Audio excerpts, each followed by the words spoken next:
Good morning, all.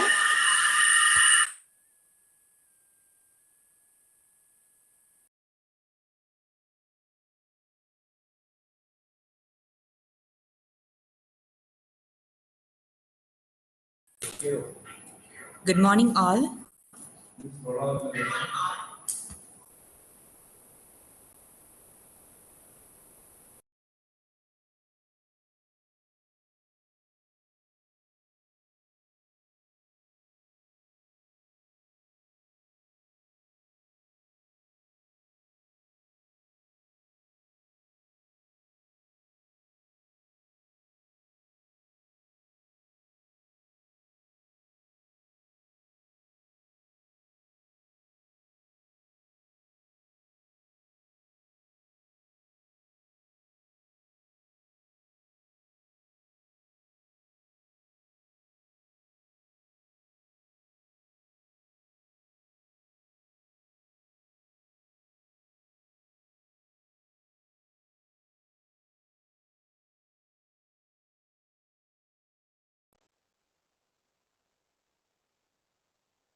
Kocheshev sir, good morning. Sir. Hey, good morning.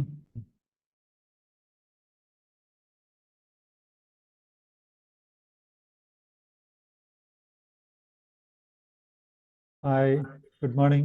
Good morning, sir. Good morning. Good morning. Good morning. 9:45 നമ്മൾ start ചെയ്യാം sir. Okay okay. എൻ്റെ sound clear ആണോ? Okay okay.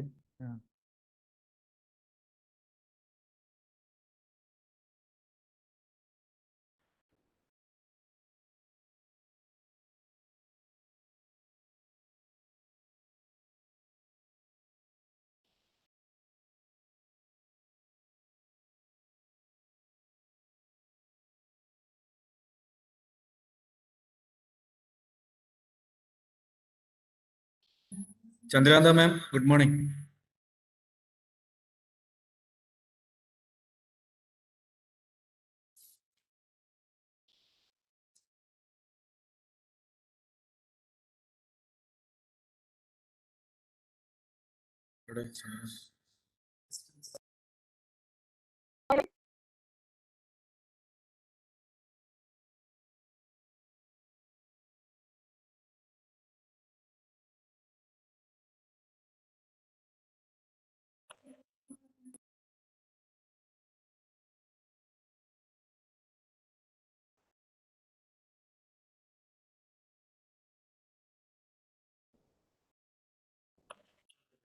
Sir, presentation എന്തെങ്കിലും ഉണ്ടോ sir? ഇങ്ങനെ slides?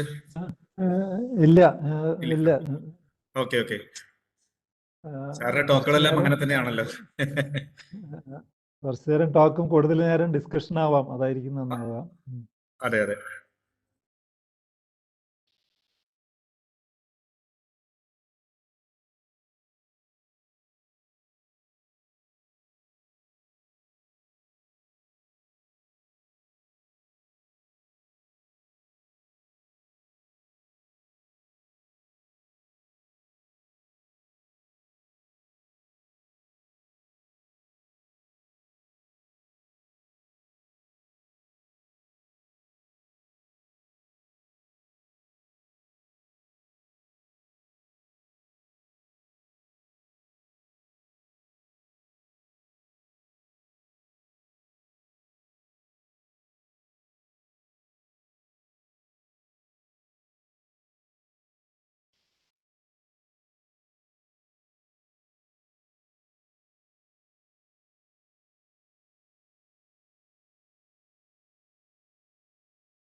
Hello.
Welcome to the 5th day of FDP on entrepreneurship ecosystems in Polytechnic colleges in Kerala.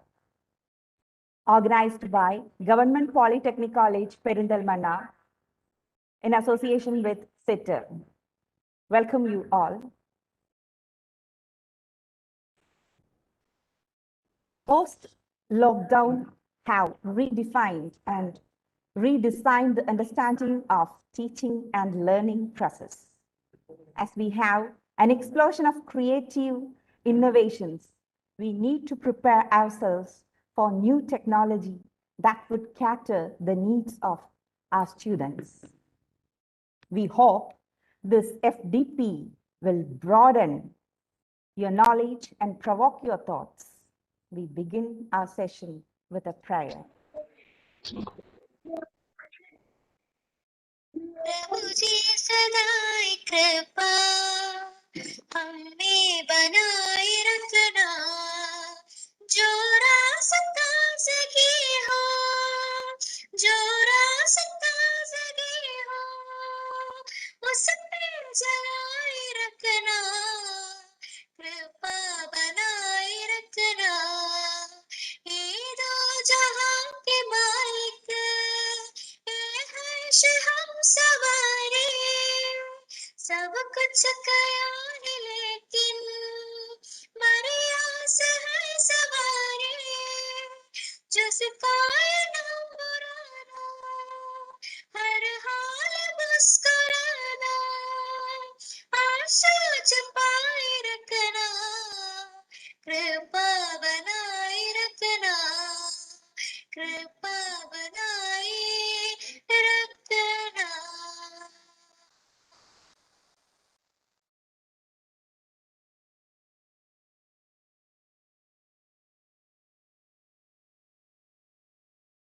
Thank you. Mr. Pradeep, principal in charge of the college, is always with us as a driving force and pillar of support throughout the preparation for this FDP.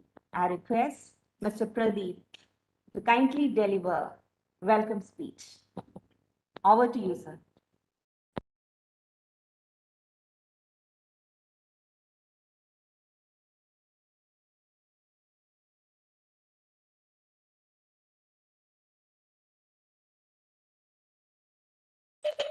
Thank you, Sina. Good morning, all. ഇത് നമ്മുടെ faculty development പ്രോഗ്രാമിന്റെ 5th day ആണ്. ഇന്ന്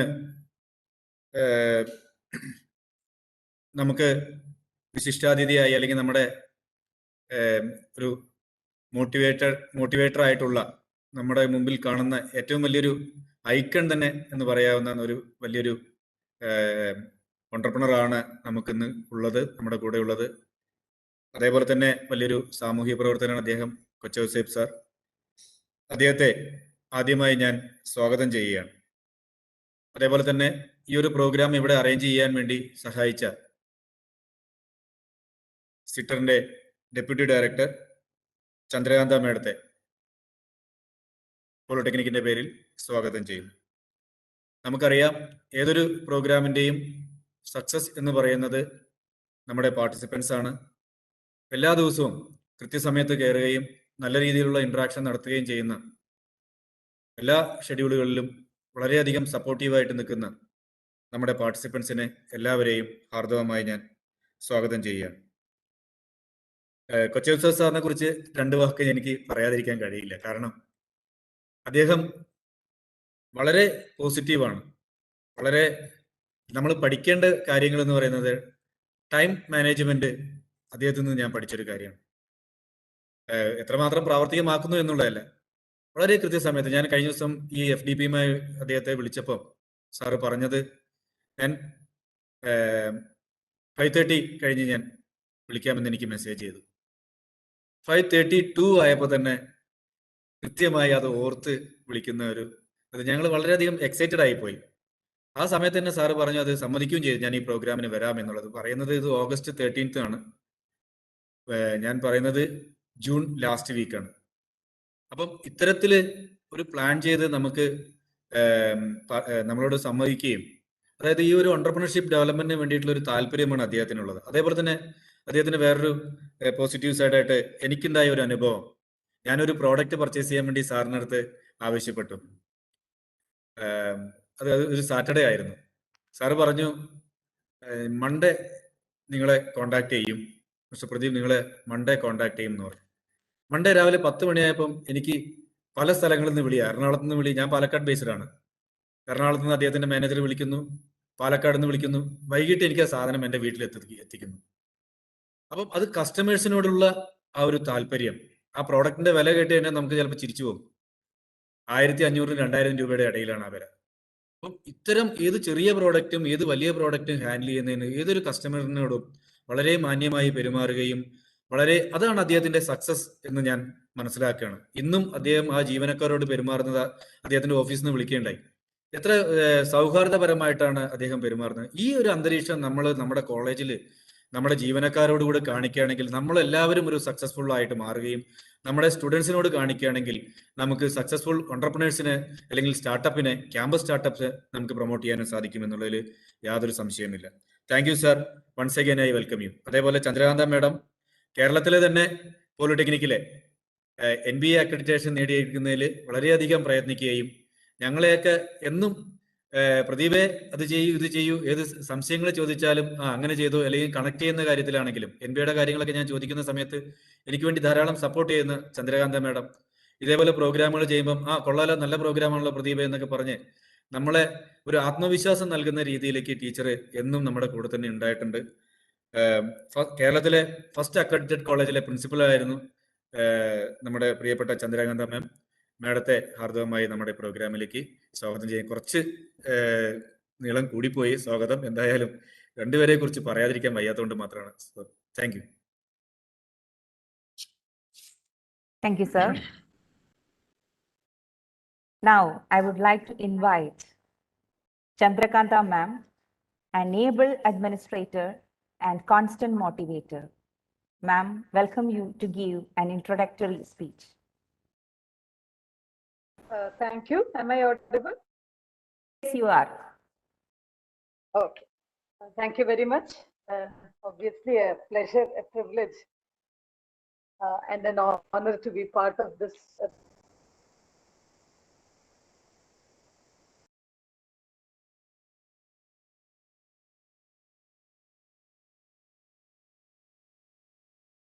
Program, especially in a program where, as very rightly put, of Kerala, Madam, voice break ആവുന്നുണ്ട്. Switch off my video. I seem to be having Chandra network ma'am. issues. Correct, correct. I'm going to switch off my video if you don't mind. Yes.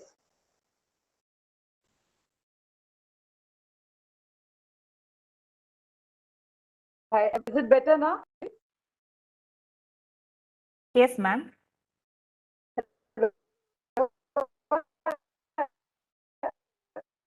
Am I now?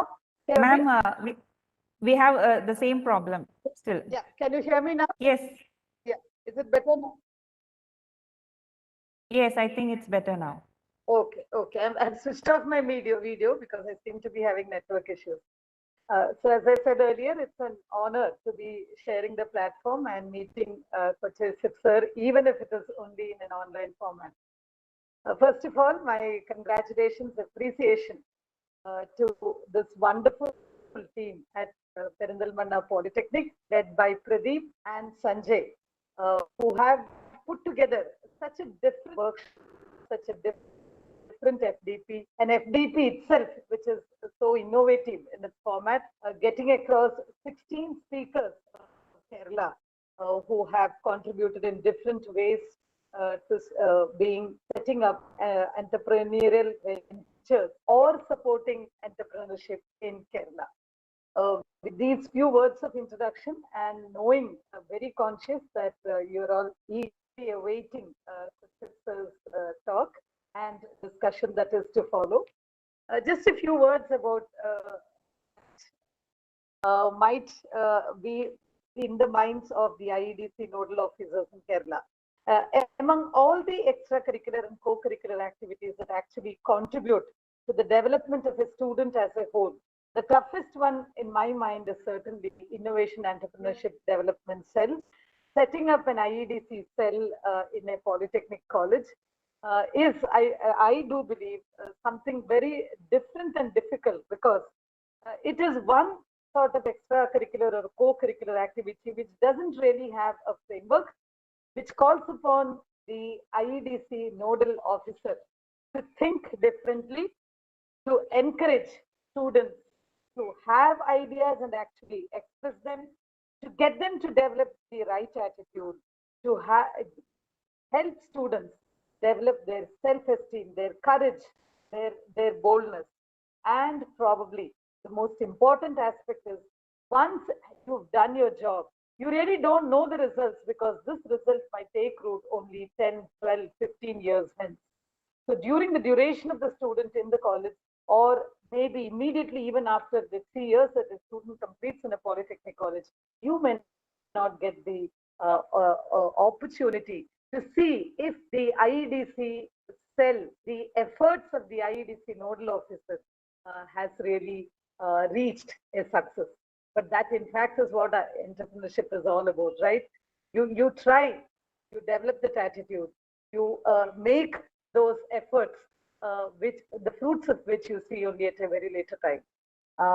This is probably something that is so different about the IEDC co-curricular activity.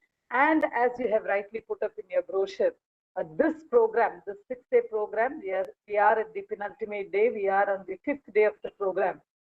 You must have all been certainly refreshed, certainly loaded with new ideas, certainly armed with rejuvenation, which actually can help you make the IEDC program a success in your Polytechnic. Kerala is one of those first few states to have introduced entrepreneurship right at the college level. It is only much later that other states picked up. So Kerala, even in this education is concerned, we know we are right at the top. So that should also show the rest of the world that even where extracurricular and co-curricular activities are concerned, we are certainly there to think differently. With these few words, I have been told that I'm allowed 3 to 5 minutes. I don't want to exceed it, knowing very well that you're waiting for that most important talk, that is to follow my few words. Kocha said Chitilapalli, like everybody knows, the man behind probably one of the biggest success stories, not just in Kerala, but across the nation, is as teachers trying to teach our students not just those engineering programs, but also trying to encourage our students to have commitment to society. You can't really teach commitment to society.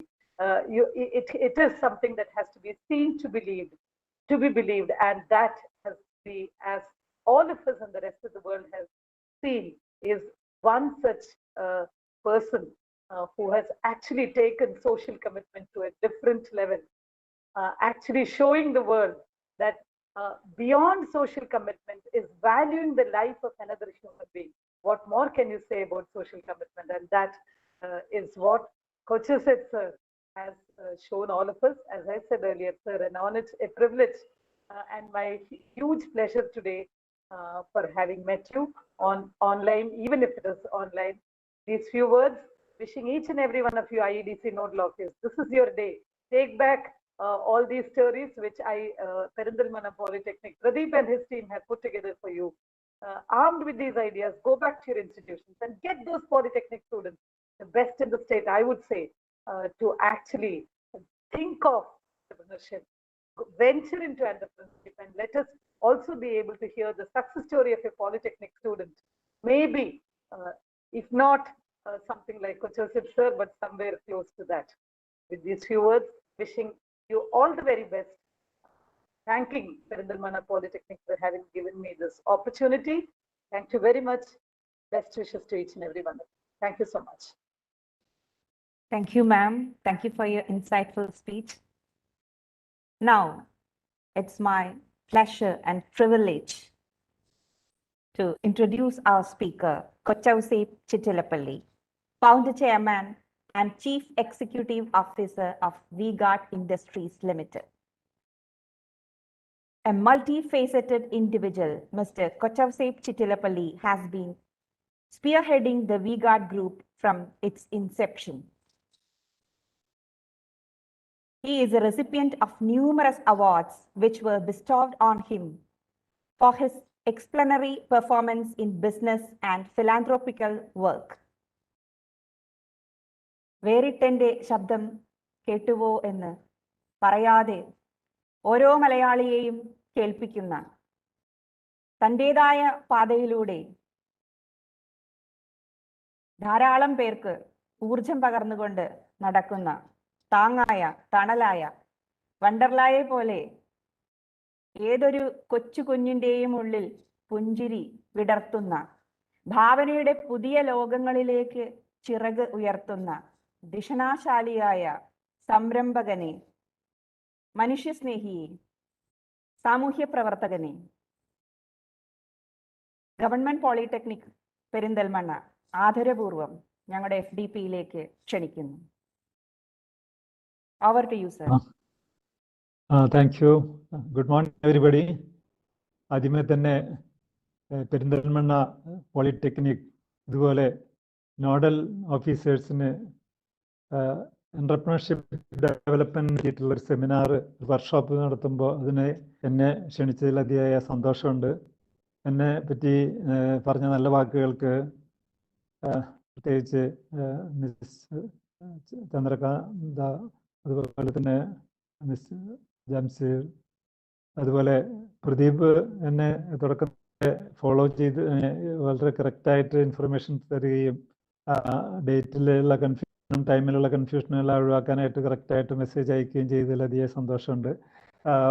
നിങ്ങളുടെ അല്ലെങ്കിൽ ലക്ഷ്യം ഇതാണല്ലോ, അതായത് കേരളത്തിലെ കുട്ടികളുടെ ഇടയിൽ college ലെവലിൽ എങ്ങനെ എൻ്റർപ്രണർഷിപ്പ് ഡെവലപ്മെൻറ്റ് കൊണ്ടുവരാൻ പറ്റും എന്നുള്ളൊരു ആശയമായിട്ടുള്ള ഗവൺമെൻറ് ഇതുപോലെ ഈ ED ക്ലബ്ബുകൾ തുടങ്ങിയതും ഇതുപോലെ ഒരു എക്സ്ട്രാ കരിക്കുലർ ആക്ടിവിറ്റീസ് തുടങ്ങുകയൊക്കെ ചെയ്തത്. ഇതങ്ങനെ തുടങ്ങിയിട്ട് അധികം നാളൊന്നും ആയിട്ടില്ല. പക്ഷേ അതൊക്കെ തുടങ്ങുന്നതിന് വളരെ വളരെ മുമ്പ് 44 വർഷം മുമ്പാണ് ഞാൻ ബിസിനസ്സിലേക്ക് ഇറങ്ങുന്നത്. ഇപ്പോൾ കുട്ടികളോട് എനിക്ക് ചെറിയൊരു അസൂയുള്ളത്, ഇത്തരം സൗകര്യങ്ങൾ ധാരാളം നിങ്ങൾക്കുണ്ട്, കുട്ടികളത് എൻകാഷ് ചെയ്യണം. പ്രത്യേകിച്ച് ഇപ്പോൾ ഗവൺമെൻറ് ലെവലിലും അതുപോലെ തന്നെ കോളേജ് ലെവലിലും ഇത്തരം സപ്പോർട്ട് ലഭിക്കുന്നുണ്ടല്ലോ. എൻ്റെ ചുമതല അവിടെ കൂടിയിരിക്കുന്ന ഈ നോഡൽ ഓഫീസേഴ്സിന് കുട്ടികളോട് നമുക്ക് എന്ത് പറഞ്ഞു കൊടുക്കാൻ പറ്റും എന്നുള്ള ഒരു വിഷയം തന്നെയാണല്ലോ. എൻ്റെ സക്സസ് സ്റ്റോറി മാത്രമല്ല, മൊത്തത്തിൽ പൊതുവായിട്ടുള്ള സക്സസ്ഫുൾ ആയിട്ടുള്ളവരെ നമ്മൾ അനലൈസ് ചെയ്യുകയാണെങ്കിൽ ചില കോമൺ ഫാക്ടേഴ്സ് അവരുടെ ഇടയിൽ കാണും. അപ്പോൾ അതായിരിക്കണം നമുക്ക് കുട്ടികളോട് പറഞ്ഞു കൊടുക്കേണ്ടതെന്ന് എനിക്ക് തോന്നുന്നത്. കാരണം ഞാൻ പലപ്പോഴും പറയാറുണ്ട്, am I audible? ക്ലിയർ ആണല്ലോ അല്ലേ?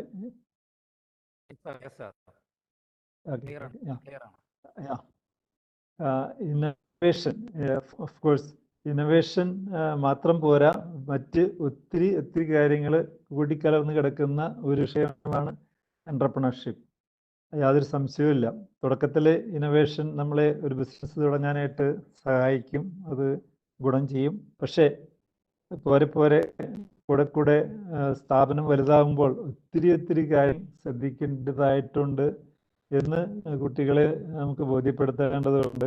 കാരണം ഒരു റിയാലിറ്റി എന്താണെന്ന് വെച്ച് കഴിഞ്ഞാൽ, തുടങ്ങുന്ന സ്ഥാപനങ്ങളിലെ 90% 10 വർഷത്തിനുള്ളിൽ ചെറുകിട സ്ഥാപനങ്ങൾ പൂട്ടിപ്പോകുന്ന ചരിത്രമാണ് അധികമുള്ളത്. അപൂർവം 10% മാത്രമാണ് സക്സസ്ഫുൾ ആവുന്നത്. അപ്പോൾ ഇതിന് മുന്നിട്ട് കുട്ടികൾ തീർച്ചയായിട്ടും നാട്ടിനുള്ളിൽ പെടണം. അതായിരിക്കണം നമുക്ക് അവർക്ക് കൊടുക്കേണ്ട ഒരു ഇൻഫർമേഷൻ. അതിൽ ഞാൻ ചിന്തിക്കുമ്പോൾ എന്തുകൊണ്ടാണ് ഞാൻ സക്സസ്ഫുൾ ആയത്, ഞാൻ മാത്രമല്ല ഇതുപോലെ സക്സസ്ഫുൾ ആയിട്ടുള്ളവരെ പലരെയും നമ്മൾ അനലൈസ് ചെയ്യുമ്പോൾ ചില കാര്യങ്ങൾ ബോധ്യമാവുന്നുണ്ട്. ഞാൻ എൻ്റെ ഒരു ചെറിയൊരു തുടക്കം പറയാം. തുടക്കം എല്ലാവർക്കും അറിയാവുന്നതാണ്. ഞാൻ MSc പോസ്റ്റ് ഗ്രാജുവേഷൻ കഴിഞ്ഞിട്ട് കോളേജിൽ പഠിക്കുമ്പോഴൊന്നും ഒരിക്കലും ഞാനൊരു എൻ്റർപ്രണർ ആവണമെന്ന് ഒരിക്കലും ആഗ്രഹിച്ചിരുന്നില്ല. ആ കാലഘട്ടത്തിൽ, ഞാൻ പറയുന്നത് 44 വർഷം മുമ്പാണ്, ആ കാലഘട്ടത്തിൽ കേരളത്തിൽ എൻ്റർപ്രണർഷിപ്പ് എന്നുള്ളൊരു ആശയം തന്നെ അധികം പ്രോത്സാഹിക്കപ്പെട്ടിരുന്നില്ല. ആരെങ്കിലും ബിസിനസ്സിലേക്ക് ഇറങ്ങിയാൽ അത് അപകടകരമാണ് എന്നുള്ള ഒരു സാഹചര്യമുള്ള കാലഘട്ടമായിരുന്നു. അപ്പോൾ ഞാൻ ഇറങ്ങിയത്, എൻ്റെ ഒരു ആഗ്രഹം ഒരു സയൻറ്റിസ്റ്റ് ആവണമെന്നായിരുന്നു. പക്ഷേ അത്ര നല്ല ജോലികൾ കിട്ടിയില്ല. കിട്ടിയതൊരു ചെറിയ ജോലിയായിരുന്നു. പക്ഷേ ആ ചെറിയ ജോലി എന്നെ വളരെ ഹെൽപ്പ് ചെയ്തിട്ടുണ്ട്. ഒരു ചെറുകിട സ്ഥാപനത്തിൽ 3 വർഷം ജോലി ചെയ്യാൻ സാധിച്ചതാണ് തിരിഞ്ഞു നോക്കുമ്പോൾ എൻ്റെ ഏറ്റവും വലിയൊരു ചവിട്ടുപടിയായത്. കാരണം നമ്മൾ കോളേജിൽ പഠിക്കും എല്ലാം തിയറി, അല്ലെങ്കിൽ സിലബസിൽ കാണുന്ന എല്ലാം തിയറി സബ്ജക്ട്സ് ആണ്. അതേസമയം എവിടെയെങ്കിലും വർക്ക് ചെയ്യുമ്പോൾ നമുക്ക് കിട്ടുന്നൊരു പ്രാക്ടിക്കൽ എക്സ്പീരിയൻസ് വളരെ ഹൈ ആണ്. ഞാൻ പറയും, കോളേജിൽ മൊത്തം 3 ഡിഗ്രി അടക്കം 7 വർഷം പഠിച്ച ആളാണ്.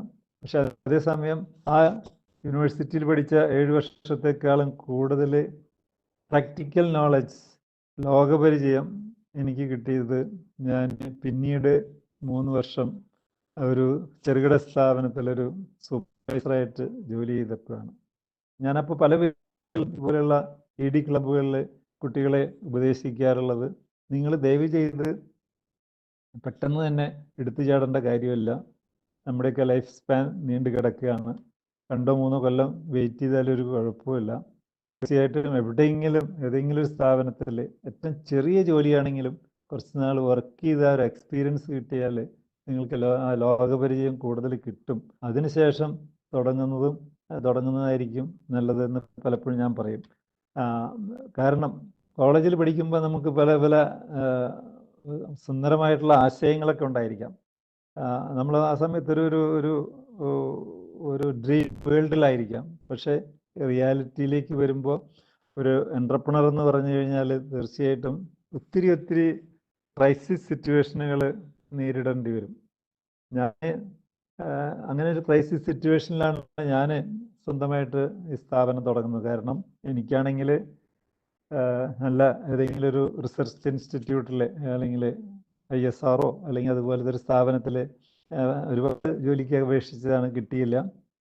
മാത്രമല്ല ജോലി ചെയ്തുകൊണ്ടിരിക്കുന്ന സ്ഥാപനത്തിന് വളർച്ചയില്ലാതായിപ്പോയി. അവർക്ക് ചില സാമ്പത്തിക ഞെരുക്കം അങ്ങനെ വന്നപ്പോൾ എൻ്റെ ഭാവി തന്നെ ഒരു പ്രശ്നത്തിലായി. അങ്ങനെയാണ് ഞാൻ രണ്ടും കൽപ്പിച്ച് റിസൈൻ ചെയ്ത് തുടങ്ങുന്നത്. അപ്പോൾ ഞാൻ പറയും, ക്രൈസിസ് സിറ്റുവേഷനുകൾ പലപ്പോഴും പലർക്കും ഗുണമേ ചെയ്തിട്ടുള്ളൂ. ഓൺലി തിങ്, ആ ക്രൈസിസ് സിറ്റുവേഷൻ വരുമ്പോൾ നമ്മൾ പോസിറ്റീവായിട്ട് ചിന്തിച്ച് അതിൽ നിന്ന് എസ്കേപ്പ് ചെയ്യാനായിട്ട് ഒരു മാർഗരേഖ കണ്ടെത്തുക എന്നുള്ളത് തന്നെയാണ്. അതിൻ്റെ ഒരു ഉദാഹരണം തന്നെയാണ് ഞാൻ ഈ കാർഡ് തുടങ്ങിയത്. ദെൻ തുടങ്ങുന്ന സമയത്ത് ഇത്രയ്ക്ക് വലുതാവുമെന്നൊന്നും ഞാൻ കരുതിയിരുന്നില്ല. പക്ഷെ പടിപടിയായിട്ട് എനിക്ക് മനസ്സിലായി എനിക്ക് വളരാൻ സാധിക്കും.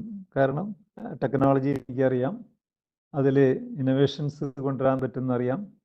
പക്ഷേ ചില റോഡ് ബ്ലോക്സ്, അതായത് ടെക്നോളജി മാത്രം പോരാ, ഇന്നോവേഷൻ മാത്രം പോരാ. ഓഫ് കോഴ്സ് തുടക്കത്തിൽ അത് വളരെ അത്യാവശ്യമാണ്. ഒരു പുതിയ പ്രോഡക്റ്റ് മാർക്കറ്റിൽ ഇറക്കണമെങ്കിൽ എന്തെങ്കിലും പ്രത്യേകതയില്ലാതെ മാർക്കറ്റിലൊരു പ്രോഡക്റ്റ് ഇറക്കുന്നതിനകത്ത് അർത്ഥമല്ല. ഏതെങ്കിലും മാർക്കറ്റിൽ ഇന്ന് അവൈലബിൾ ആയിട്ടുള്ള ഏതെങ്കിലും പ്രോഡക്റ്റിന് കോപ്പി അടിച്ചിട്ട് ഞാനും അത് തന്നെ ഉണ്ടാക്കാമെന്ന് വിചാരിച്ചിട്ട് ആരെങ്കിലും ഒരു ബിസിനസ് തുടങ്ങുന്നത് ഒരു മണ്ടത്തരമാണ്. പക്ഷേ കസ്റ്റമേഴ്സിന് എന്തെങ്കിലും പുതുമ, എന്തെങ്കിലും ഒരു പ്രത്യേക സൗകര്യം, അല്ലെങ്കിൽ ആ ഒരു പ്രോഡക്റ്റിലൊരു വ്യത്യാസം, ഒരു ഇന്നോവേഷൻ കൊണ്ടുവന്നാൽ മാത്രമേ ജനമത് അക്സെപ്റ്റ് ചെയ്യുള്ളൂ. അതെനിക്ക് സാധിച്ചു. പക്ഷേ ബിസിനസ് വളരണമെങ്കിൽ ഇത് മാത്രം പോരാ. അതാണ് ഞാൻ പറയുന്നത്. ഈ ഇന്നോവേഷൻ മാത്രമല്ല, അതിൻ്റെ ഒപ്പം തന്നെ ഒത്തിരി കാര്യങ്ങൾ ഒരു എൻ്റർപ്രണർ കവർ ചെയ്യേണ്ടി വരും. പിന്നീടാണ് എനിക്ക് മനസ്സിലായത്, അതായത് ഒരു എൻ്റർപ്രണർ എന്നുള്ള നിലയ്ക്ക് നമ്മൾ ആദ്യ കാലഘട്ടത്തിലൊക്കെ ഒരു വൺ മാൻ ഷോ ആയിരുന്നു. വൺ മാൻ ഷോ എന്ന് പറയുമ്പോൾ ആ തുടങ്ങിയ ആൾ തന്നെയായിരിക്കണം അതെല്ലാം മാനേജ് ചെയ്യേണ്ടത്. ഫിനാൻസും അയാൾ തന്നെ കാൽക്കുലേറ്റ് ചെയ്ത് മാനേജ് ചെയ്യണം. പ്രൊഡക്ഷനും അയാൾ തന്നെ സൂപ്പർവൈസ് ചെയ്യണം. മാർക്കറ്റിങ്ങും അയാൾ തന്നെ ഇടപെടേണ്ടി വരും. എല്ലാം ആ ഒരു വ്യക്തിയെ ആശ്രയിച്ച്, ആ ഒരു എൻ്റർപ്രണറെ ആശ്രയിച്ചാണ് ഇരിക്കുന്നത്.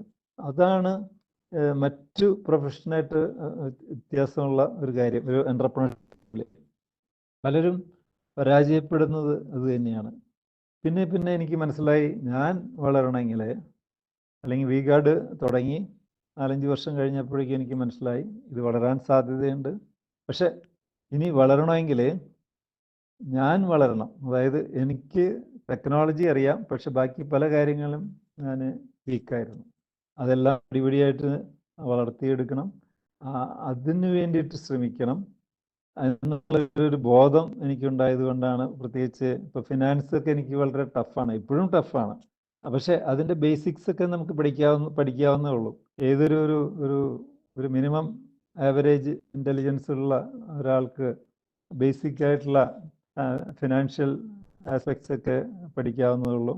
ഞാൻ അത്തരത്തിൽ പല കോഴ്സുകളൊക്കെ അറ്റൻഡ് ചെയ്ത്, പല ബുക്കുകളൊക്കെ വായിച്ച് അത്തരത്തിലുള്ള ഫിനാൻസ്, കോമേഴ്സ്, ബാങ്കിങ്, അല്ലെങ്കിൽ പ്രോഫിറ്റ് ആൻഡ് ലോസ്, അങ്ങനെയുള്ളതിനെ പറ്റിയൊക്കെ ഒരു ഐഡിയ പഠിച്ചെടുത്ത ആളാണ്. ആദ്യമൊന്നും എനിക്കറിയില്ലായിരുന്നു. അതുപോലെ തന്നെ മാർക്കറ്റിംഗ് ഒരു വളരെ ഇമ്പോർട്ടൻറ്റ് സബ്ജക്റ്റാണ്. ഞാനാണെങ്കിൽ കോളേജിൽ പഠിക്കുന്ന കാലത്ത് അങ്ങനെ ഇതുപോലെ ഒരു അത്രയ്ക്കൊരു എക്സ്ട്രോവർട്ടൊന്നും ആയിരുന്നില്ല. കുറെ ഒരു ഇൻട്രോവർട്ടായിരുന്നു എന്ന് പറയാം. ഞാനങ്ങനെ കോളേജിൽ സ്റ്റേജിൽ ഒരു പബ്ലിക് സ്പീക്കിങ്ങോ ഒന്നും നടത്തിയിരുന്നില്ല. അപ്പോൾ അതുപോലെ തന്നെ ആളുകളെ ഫേസ് ചെയ്യാനൊക്കെ എനിക്ക് അത്ര വലിയ ധൈര്യമൊന്നും ഉണ്ടായിരുന്നില്ല.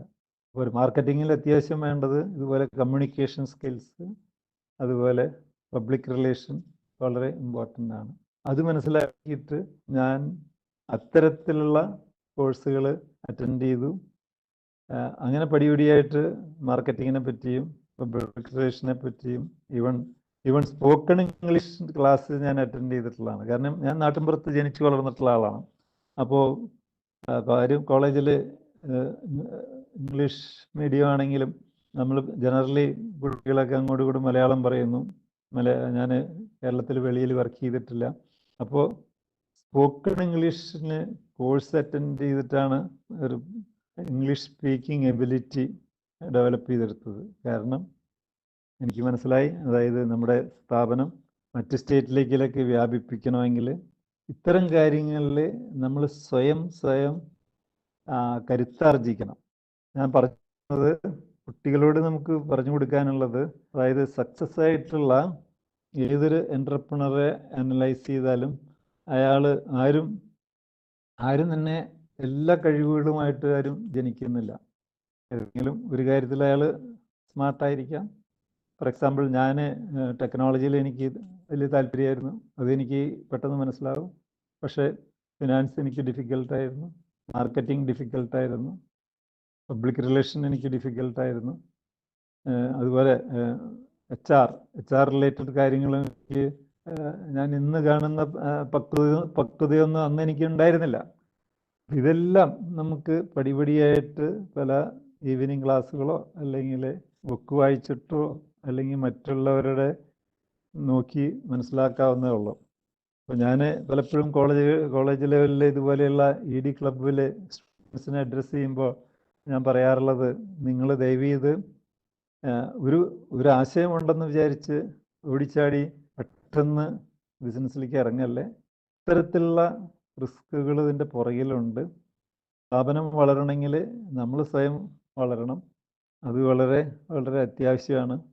ഞാൻ ഒരു കാലഘട്ടം കഴിഞ്ഞപ്പോൾ ഞാൻ പലപ്പോഴും എന്നോട് പലരും ചോദിക്കാറുണ്ട്, നിങ്ങൾ ആരെങ്കിലും ഒരു റോൾ മോഡൽ അതായത് ഫോളോ ചെയ്യാറുണ്ടോ? ഫോർ എക്സാമ്പിൾ ഏതെങ്കിലും ഒരു ബിസിനസ് മാനെയോ അല്ലെങ്കിൽ ഒരു വേൾഡ് ലീഡറെയോ ഒരു റോൾ മോഡൽ ആയിട്ട് ഫോളോ ചെയ്യാറുണ്ടോ? ഞാൻ പറയാറുള്ളത്, ഞാൻ ഒരാളെയല്ല പലരെയും ഞാൻ ഫോളോ ചെയ്യാറുണ്ട്, പലരുടെയും ഓട്ടോബയോഗ്രഫി വായിക്കാറുണ്ട്. നമ്മൾ ഏത് ലീഡേഴ്സിൻ്റെയും, പൊളിറ്റിക്കലായിക്കോട്ടെ, അത് world leaders, even business leaders ആയിക്കോട്ടെ, പ്രൊഫഷണൽ ലീഡേഴ്സ് ആയിക്കോട്ടെ, ഇവർക്കൊക്കെ ഒരു കോമൺ ഒരു ക്യാരക്ടർ ഇത്തരത്തിലുള്ള കാര്യങ്ങളിൽ അവർ സ്വയം വളർന്നിട്ടാണ് ഈ തരത്തിലെത്തിയിട്ടുണ്ടാവുക.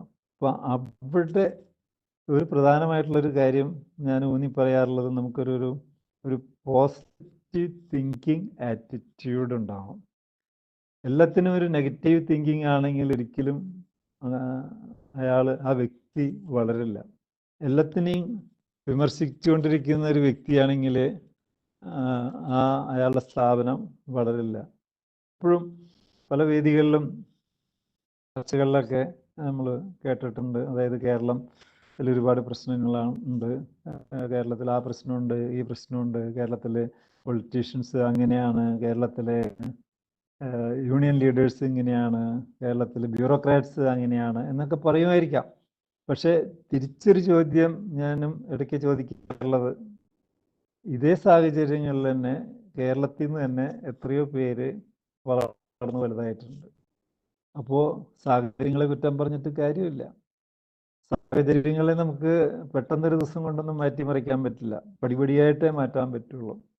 ഇന്ന് പണ്ടത്തെ അപേക്ഷിച്ച്, അതായത് 40 വർഷം മുമ്പുണ്ടായിരുന്ന കേരളം അല്ല ഇന്ന്, അതിനേക്കാളൊക്കെ ഒത്തിരി മാറ്റങ്ങൾ വന്നു.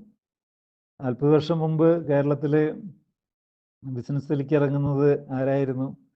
40 വർഷം മുമ്പൊക്കെ ആണെങ്കിൽ കേരളത്തിലേക്ക് ബിസിനസ്സിലേക്ക് ഇറങ്ങുന്നത് കോളേജിൽ തോറ്റവരും അല്ലെങ്കിൽ തീരെ മാർക്ക് കിട്ടാത്തവരും വേറെ ഒന്നിനും കൊള്ളാത്തവരും ഒക്കെ എന്തെങ്കിലും ചെറുകിട ബിസിനസ്സിലേക്കൊക്കെ ഇറങ്ങി തട്ടിപ്പും വെട്ടിപ്പും ഒക്കെ ആയിട്ട് അങ്ങനെ ബിസിനസ്സുകാരോട് ഒരു പുച്ഛം തോന്നാനായിട്ട് അതൊരു കാലഘട്ടത്തിലൊരു കാരണമായിരുന്നു. പക്ഷേ ഇന്ന് ധാരാളം പേര് വെൽ എഡ്യൂക്കേറ്റഡ് ആയിട്ടുള്ള സക്സസ്ഫുൾ ആയിട്ടുള്ള മലയാളികളും അതുപോലെ തന്നെ മറ്റ് സ്റ്റേറ്റിലുള്ളവരും ഒക്കെ ധാരാളം നമ്മുടെ കൺമുന്നിലുണ്ട്. ഫോർ എക്സാമ്പിൾ ഇപ്പോൾ ശ്രീ നാരായണമൂർത്തി, ഞാനൊരു എക്സാമ്പിൾ പറഞ്ഞെന്ന് മാത്രം. അതുപോലെ എത്രയോ പേര് വെൽ ക്വാളിഫൈഡ് ആയിട്ടുള്ളവരാണ് ഇന്ന് ബിസിനസ്സിൽ ഷൈൻ ചെയ്തുകൊണ്ടിരിക്കുന്നത്. പണ്ട് അങ്ങനെ ആയിരുന്നില്ല. അപ്പോൾ അങ്ങനെ മാറ്റങ്ങൾ വന്നാലാണ് നമ്മുടെ രാജ്യം രക്ഷപ്പെടുകയുള്ളൂ. അതുകൊണ്ട് എനിക്ക് തോന്നുന്നത് ഓഫീസേഴ്സ് കുട്ടികളോട് പറയാനുള്ളത്, അതായത് ഒന്ന് അവരുടെ ചിന്താഗതിയിൽ എപ്പോഴും ഒരു പോസിറ്റീവ് തിങ്കിങ് ആറ്റിറ്റ്യൂഡ് വളർത്തണം. അപ്പോൾ ചോദിക്കും, അങ്ങനൊരു പോസിറ്റീവ് തിങ്കിങ് ആറ്റിറ്റ്യൂഡ് അത് സ്വയം ഉണ്ടാവുന്നതാണോ വളർത്താവുന്നതാണോ? ഞാൻ പറയും അത് വളർത്തിയെടുക്കാവുന്നതാണ്. തുടക്കത്തിലൊന്നും ഞാനും ഇത്ര കോൺഫിഡൻ്റ് ആയിരുന്നില്ല, ഇത്രയ്ക്കും ഒരു പോസിറ്റീവ് തിങ്കിങ് മൈൻഡ് ഉണ്ടായിരുന്ന ആളായിരുന്നില്ല.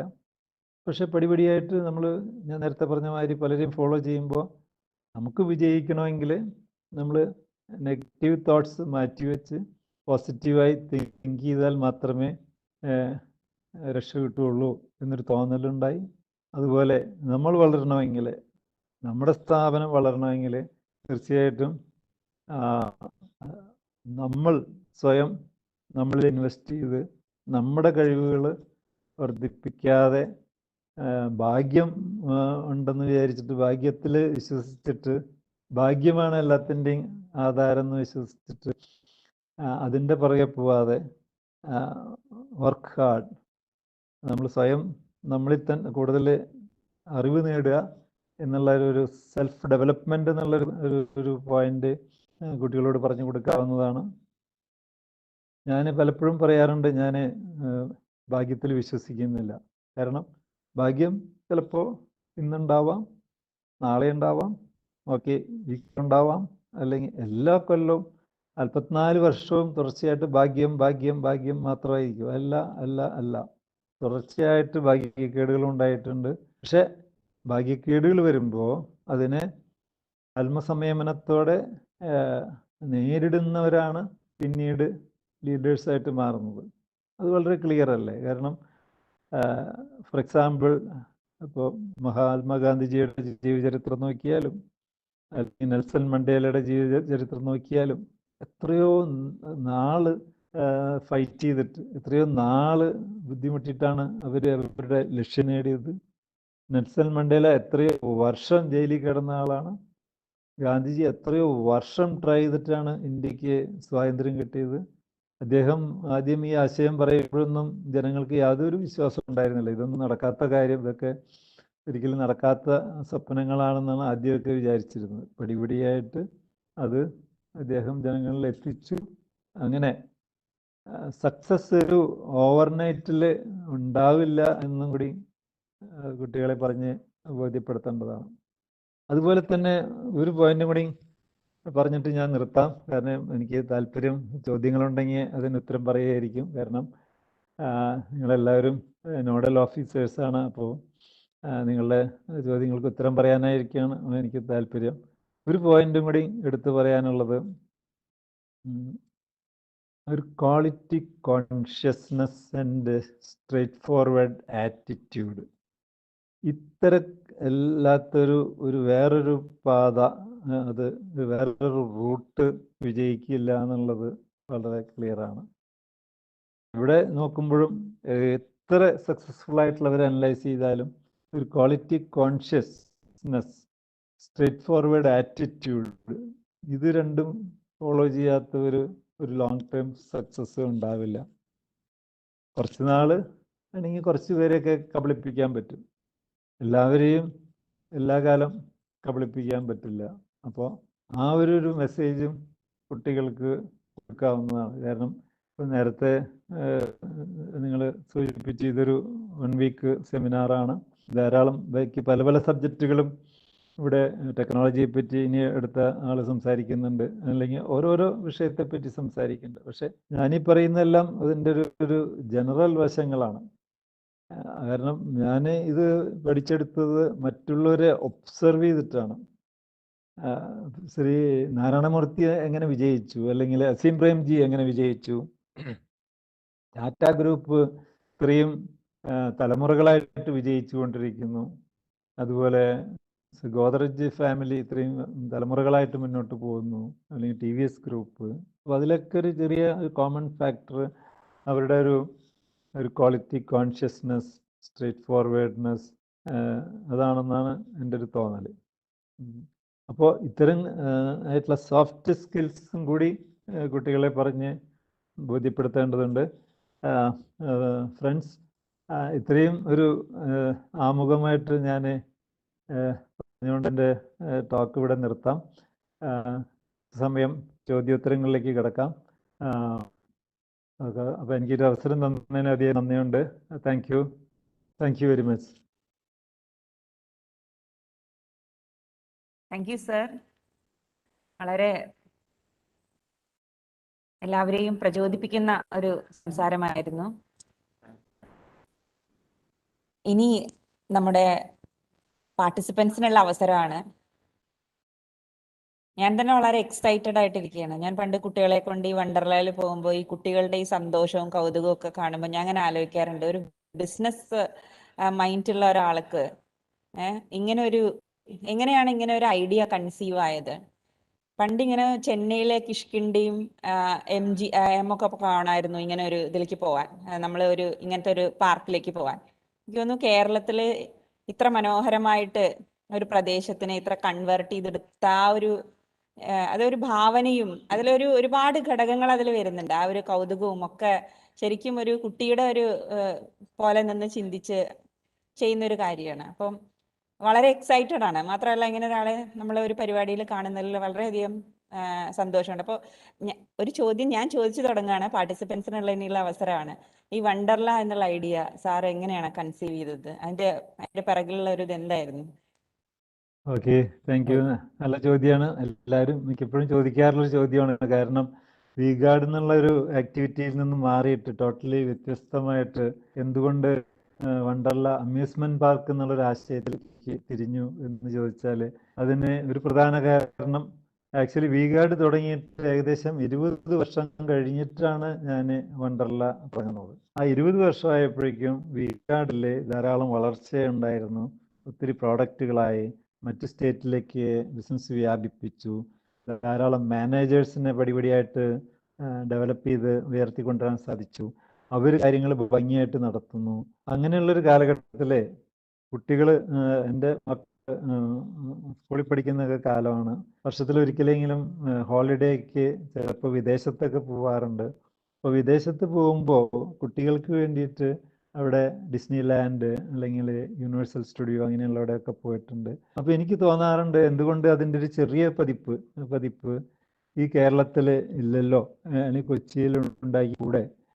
നേരത്തെ മാം സൂചിപ്പിച്ചതുമാതിരി അല്ലെങ്കിൽ ചെന്നൈയിൽ കിഷ്കിന്ധയുണ്ട്, അല്ലെങ്കിൽ എംജിമുണ്ട്. എന്തുകൊണ്ട് കൊച്ചിയിൽ ചെറിയൊരു ഫെസിലിറ്റി ഉണ്ടാക്കിക്കൂടാ? അപ്പോൾ അങ്ങനെ ഒരു ചെറിയൊരു ആശയത്തിൽ നിന്നാണ് അത് മുന്നോട്ട് വന്നത്. അപ്പോൾ എനിക്ക് ഈ സിവിൽ കൺസ്ട്രക്ഷനോട് എനിക്ക് അതിയായ താല്പര്യം. വി ഗാർഡ് എൻ്റെ ആക്ടിവിറ്റി നടന്നുകൊണ്ടിരിക്കുന്നത് ഇത് കൺസ്ട്രക്ഷനെ പ്രത്യേകിച്ച് അതിനകത്ത് താല്പര്യം എടുത്തിരുന്നു. അങ്ങനെയാണ് ഞാൻ ഇവിടെ സ്റ്റഡി ചെയ്യുന്നതും കേരളത്തിനകത്തും ഇന്ത്യക്കകത്തും വിദേശത്തുള്ള പല പാർക്കുകൾ സന്ദർശിക്കുന്നതും. ആ സമയത്ത് നിങ്ങളുടെ മാനേജേഴ്സിനെ ഒരു പിടിപാട് ഉണ്ടായിരുന്നില്ല. അപ്പോൾ ഞാനൊരു ടീം ഫോം ചെയ്തു. അവരോട് ഞാൻ ഇതാണ് നമ്മുടെ ആശയം. അപ്പോൾ ആ ടീമിൽ മിടുക്കരായിട്ടുള്ള എൻജിനീയേഴ്സ് ഉണ്ട്, ചാർട്ടേഡ് അക്കൗണ്ടൻസ് ഉണ്ടായിരുന്നു, പിന്നെ ജനറൽ മാനേജ്മെന്റ് ഉള്ളവരുണ്ടായിരുന്നു. അവരെയൊക്കെ ഈ വിദേശത്ത് കൊണ്ടുപോയി പരിചയപ്പെടുത്തി കാണിച്ചു കൊടുത്തു. ഒരു യങ് ആർക്കിടെക്റ്റിനെ സെലക്ട് ചെയ്തു. അങ്ങനെ ആണ് ഈ ഒരാശയം ആരംഭിക്കുന്നത്. അപ്പോൾ എനിക്കൊരു നിർബന്ധം ഉണ്ടായിരുന്നു, തുടങ്ങുമ്പോൾ നമ്മൾ ഏതൊരു കാര്യം ചെയ്യുമ്പോൾ അത് ഭംഗിയായിട്ട് ചെയ്യണം, അതിനൊരു കൗതുകമാവണം, അതിനൊരു പ്രത്യേകത ഉണ്ടാവണം. അങ്ങനെയാണ് വണ്ടർല ഉണ്ടായത്. അത് പിന്നീട് സക്സസ് ആയ ഉടനെ തന്നെ ബാംഗ്ലൂരും പിന്നീട് ഹൈദരാബാദും തുടങ്ങാൻ സാധിച്ചു. ഇപ്പം സ്ഥലങ്ങളിലുള്ളത്. പിന്നെ ഇപ്പോൾ ചെന്നൈയിൽ ലാൻഡ് അക്വയർ ചെയ്ത് കോമ്പൗണ്ടുകളൊക്കെ കെട്ടിയ സമയത്തായിരുന്നു കൊറോണ സ്റ്റാർട്ട് ചെയ്തത്. അതുകൊണ്ട് അതിൻ്റെ വർക്ക് മുന്നോട്ട് പോയില്ല. അങ്ങനെയാണ് വണ്ടർലയുടെ ഉത്ഭവം. Thank you. Good morning sir. Hello. Hi. Good morning സാറേ, കേൾക്കാമോ? പറഞ്ഞോളൂ. അതായത് സാർ ഇപ്പോൾ നേരത്തെ പറഞ്ഞു, അതായത് ഒരു സയൻസ് ബാക്ക്ഗ്രൗണ്ടിൽ നിന്ന് സാറ് ബിസിനസ്സിലേക്ക് മാറുകയാണ് ചെയ്തത്. കുറച്ചുകൂടി ഉറക്കെ പറഞ്ഞോളൂ. ഉറക്കെ. ഹലോ സാറേ, കേൾക്കാമോ? കേൾക്കാം. സാർ ഒരു സയൻസ് ബാക്ക്ഗ്രൗണ്ടിൽ നിന്ന് സാധാരണ സാറ് പറഞ്ഞത് വളരെ കറക്റ്റാണ്. സയൻസ് ബാക്ക്ഗ്രൗണ്ടിലുള്ള ഒരു സാധാരണ ബിസിനസ് എന്നുള്ളത് ചിന്തിക്കാൻ വളരെ സാധ്യത കുറവാണ്. ഞാൻ അതേപോലെ ഒരു സയൻസ് ബാക്ക്ഗ്രൗണ്ടിൽ നിന്ന് വന്ന ആളാണ്. അപ്പോൾ എൻ്റെ മനസ്സിൽ ഇതുപോലെ ഒരു ബിസിനസ് എന്നുള്ളൊരു തോട്ട് ഇതുവരെ ഇത് വന്നിട്ടേ ഇല്ല, ഇപ്പോഴും വന്നിട്ടില്ല കേട്ടോ. പക്ഷെ എന്നിരുന്നാലും നമ്മൾ ഈ പറഞ്ഞ പോലെ അക്കാഡമിക്സ് ആയിട്ട് എങ്ങനെ ഡെവലപ്പ് ചെയ്യാം, അല്ലെങ്കിൽ റിസർച്ച് കരിയർ എങ്ങനെ ഡെവലപ്പ് ചെയ്യാം, അതുപോലെ നമ്മളിപ്പോഴും അന്വേഷിച്ചുകൊണ്ടിരിക്കുന്ന ഏതെങ്കിലും ലാബിൽ റിസർച്ച് ഡെവലപ്മെൻറ്റ് ഉണ്ടാക്കാൻ പറ്റും, അല്ലെങ്കിൽ അവരോട് കൊളാബറേറ്റ് ചെയ്യാൻ പറ്റും, അങ്ങനെയൊക്കെയാണ് ആലോചിച്ചുകൊണ്ടിരിക്കുന്നത്. പക്ഷേ നമ്മൾ ലൈഫിൽ എടുക്കുന്ന ചില തീരുമാനങ്ങൾ പ്രത്യേക ട്രേണിംഗ് പോയിൻ്റായി മാറുന്നത് സാറിൻ്റെ സംസാരത്തിൽ നിന്ന് തന്നെ നമുക്ക് മനസ്സിലായി. അപ്പോൾ സാർ ആദ്യം ഈ സ്റ്റെബിലൈസർ എന്നുള്ള അതൊരു മാർക്കറ്റിങ്ങിന് അതല്ലെങ്കിൽ നമുക്ക് ഇതിനൊരു സാധ്യതയുണ്ട് എന്ന് സാറിന് അവനൊരു ഇൻഡ്യൂഷൻ തോന്നുന്ന ഒരു കാരണം ഉണ്ടാവുമല്ലോ. അതായത് ഫസ്റ്റ് സ്റ്റെപ്പ് നമ്മൾ അതിലേക്ക് വെക്കാൻ ഇതിലെനിക്കൊരു ഭാവി ഉണ്ട് എന്ന് നമുക്ക് തോന്നുന്ന ഒരു കാരണം ഉണ്ടാവുന്നതുകൊണ്ടാണല്ലോ നമുക്കത് എടുക്കാൻ തോന്നുന്നത്. അങ്ങനെ എന്തെങ്കിലും സാറിന് തോന്നിയിരുന്നു? അത് ഷെയർ ചെയ്താൽ നമുക്ക് വലിയ ഉപകാരമായിരിക്കും. ഓക്കെ, തീർച്ചയായിട്ടും. ഞാൻ നേരത്തെ പറഞ്ഞല്ലോ, ഞാൻ ആ 3 വർഷം ഒരു ചെറുകിട സ്ഥാപനത്തിൽ വർക്ക് ചെയ്തിരുന്നപ്പോൾ അവർക്ക് സ്റ്റെബിലൈസർ അവരുടെ പല പല ഐറ്റത്തിൽ ഒരു ഐറ്റമായിരുന്നു. പക്ഷെ എന്തുകൊണ്ടോ അവർ അതിന് വലിയ പ്രാധാന്യം കൊടുത്തിരുന്നില്ല. അതിന് വേണ്ട ഒരു എൻകറേജ്മെന്റ് അല്ലെങ്കിൽ അതൊരു സീരിയസ് ആയിട്ട് അവർ എടുത്തിരുന്നില്ല. സ്റ്റെബിലൈസർ അല്ല, അവർക്ക് വേറെ പല ഐറ്റംസും ഉണ്ടായിരുന്നു. അപ്പോൾ അതിൽ പെട്ട ഒരു ഐറ്റം സ്റ്റെബിലൈസർ. അപ്പോൾ ഞാൻ ഒരു ജോലി റിസൈൻ ചെയ്ത് സ്വന്തമായിട്ട് തുടങ്ങുകയാണെങ്കിൽ എന്ത് തുടങ്ങണമെന്ന് ആലോചിച്ചപ്പോൾ എന്തുകൊണ്ട് സ്റ്റെബിലൈസർ ആയിക്കൂടാ? കാരണം നമ്മൾ ധാരാളം കേട്ടിട്ടുണ്ട്, വിദേശത്തൊക്കെ എല്ലാ വീടുകളിലും റെഫ്രിജറേറ്റർ ഉണ്ട്, വിദേശത്തൊക്കെ എല്ലാ വീടുകളിലും എയർ കണ്ടീഷണർ ഉണ്ട്. അന്ന് കേട്ടിട്ടേ ഉള്ളൂ. കാരണം അന്ന് കേരളത്തിലൊന്നും ഇത്രയ്ക്കും വിപുലമായിട്ട് റെഫ്രിജറേറ്റർ ഒന്നും ഉണ്ടായിരുന്നില്ല. അപൂർവം ടൗണിലുള്ള ചില വീടുകളിൽ മാത്രമേ റെഫ്രിജറേറ്റർ ഉണ്ടായിരുന്നു. എയർ കണ്ടീഷണർ വളരെ അപൂർവം ഓഫീസുകളിൽ മാത്രമേ ഉണ്ടായിരുന്നുള്ളൂ.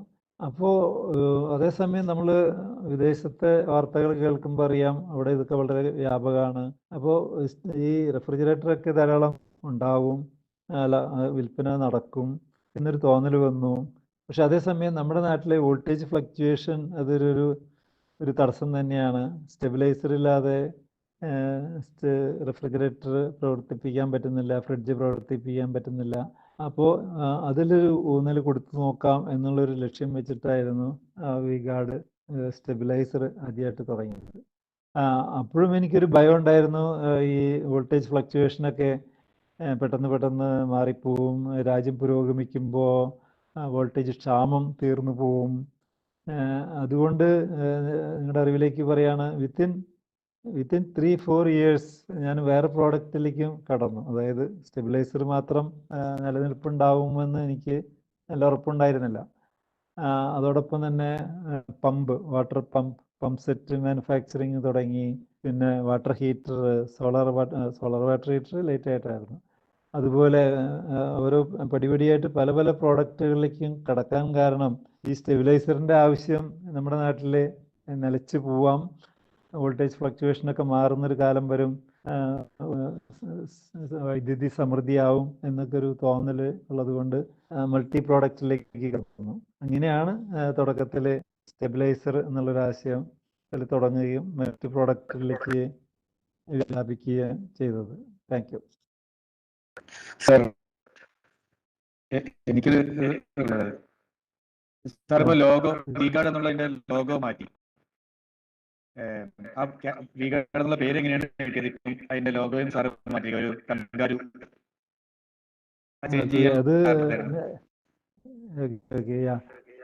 ആക്ച്വലി കാലത്ത് എനിക്ക് ഒരു ചെറിയൊരു സ്ഥാപനമാണ്. അപ്പോൾ ഒരു അഡ്വർടൈസിങ് ഏജൻസി അപ്പോയിന്റ് ചെയ്യാനുള്ള പണമൊന്നും നമുക്കില്ല. അപ്പോൾ ഞാൻ തന്നെയാണ് എല്ലാം തീരുമാനിച്ചിരുന്നത്.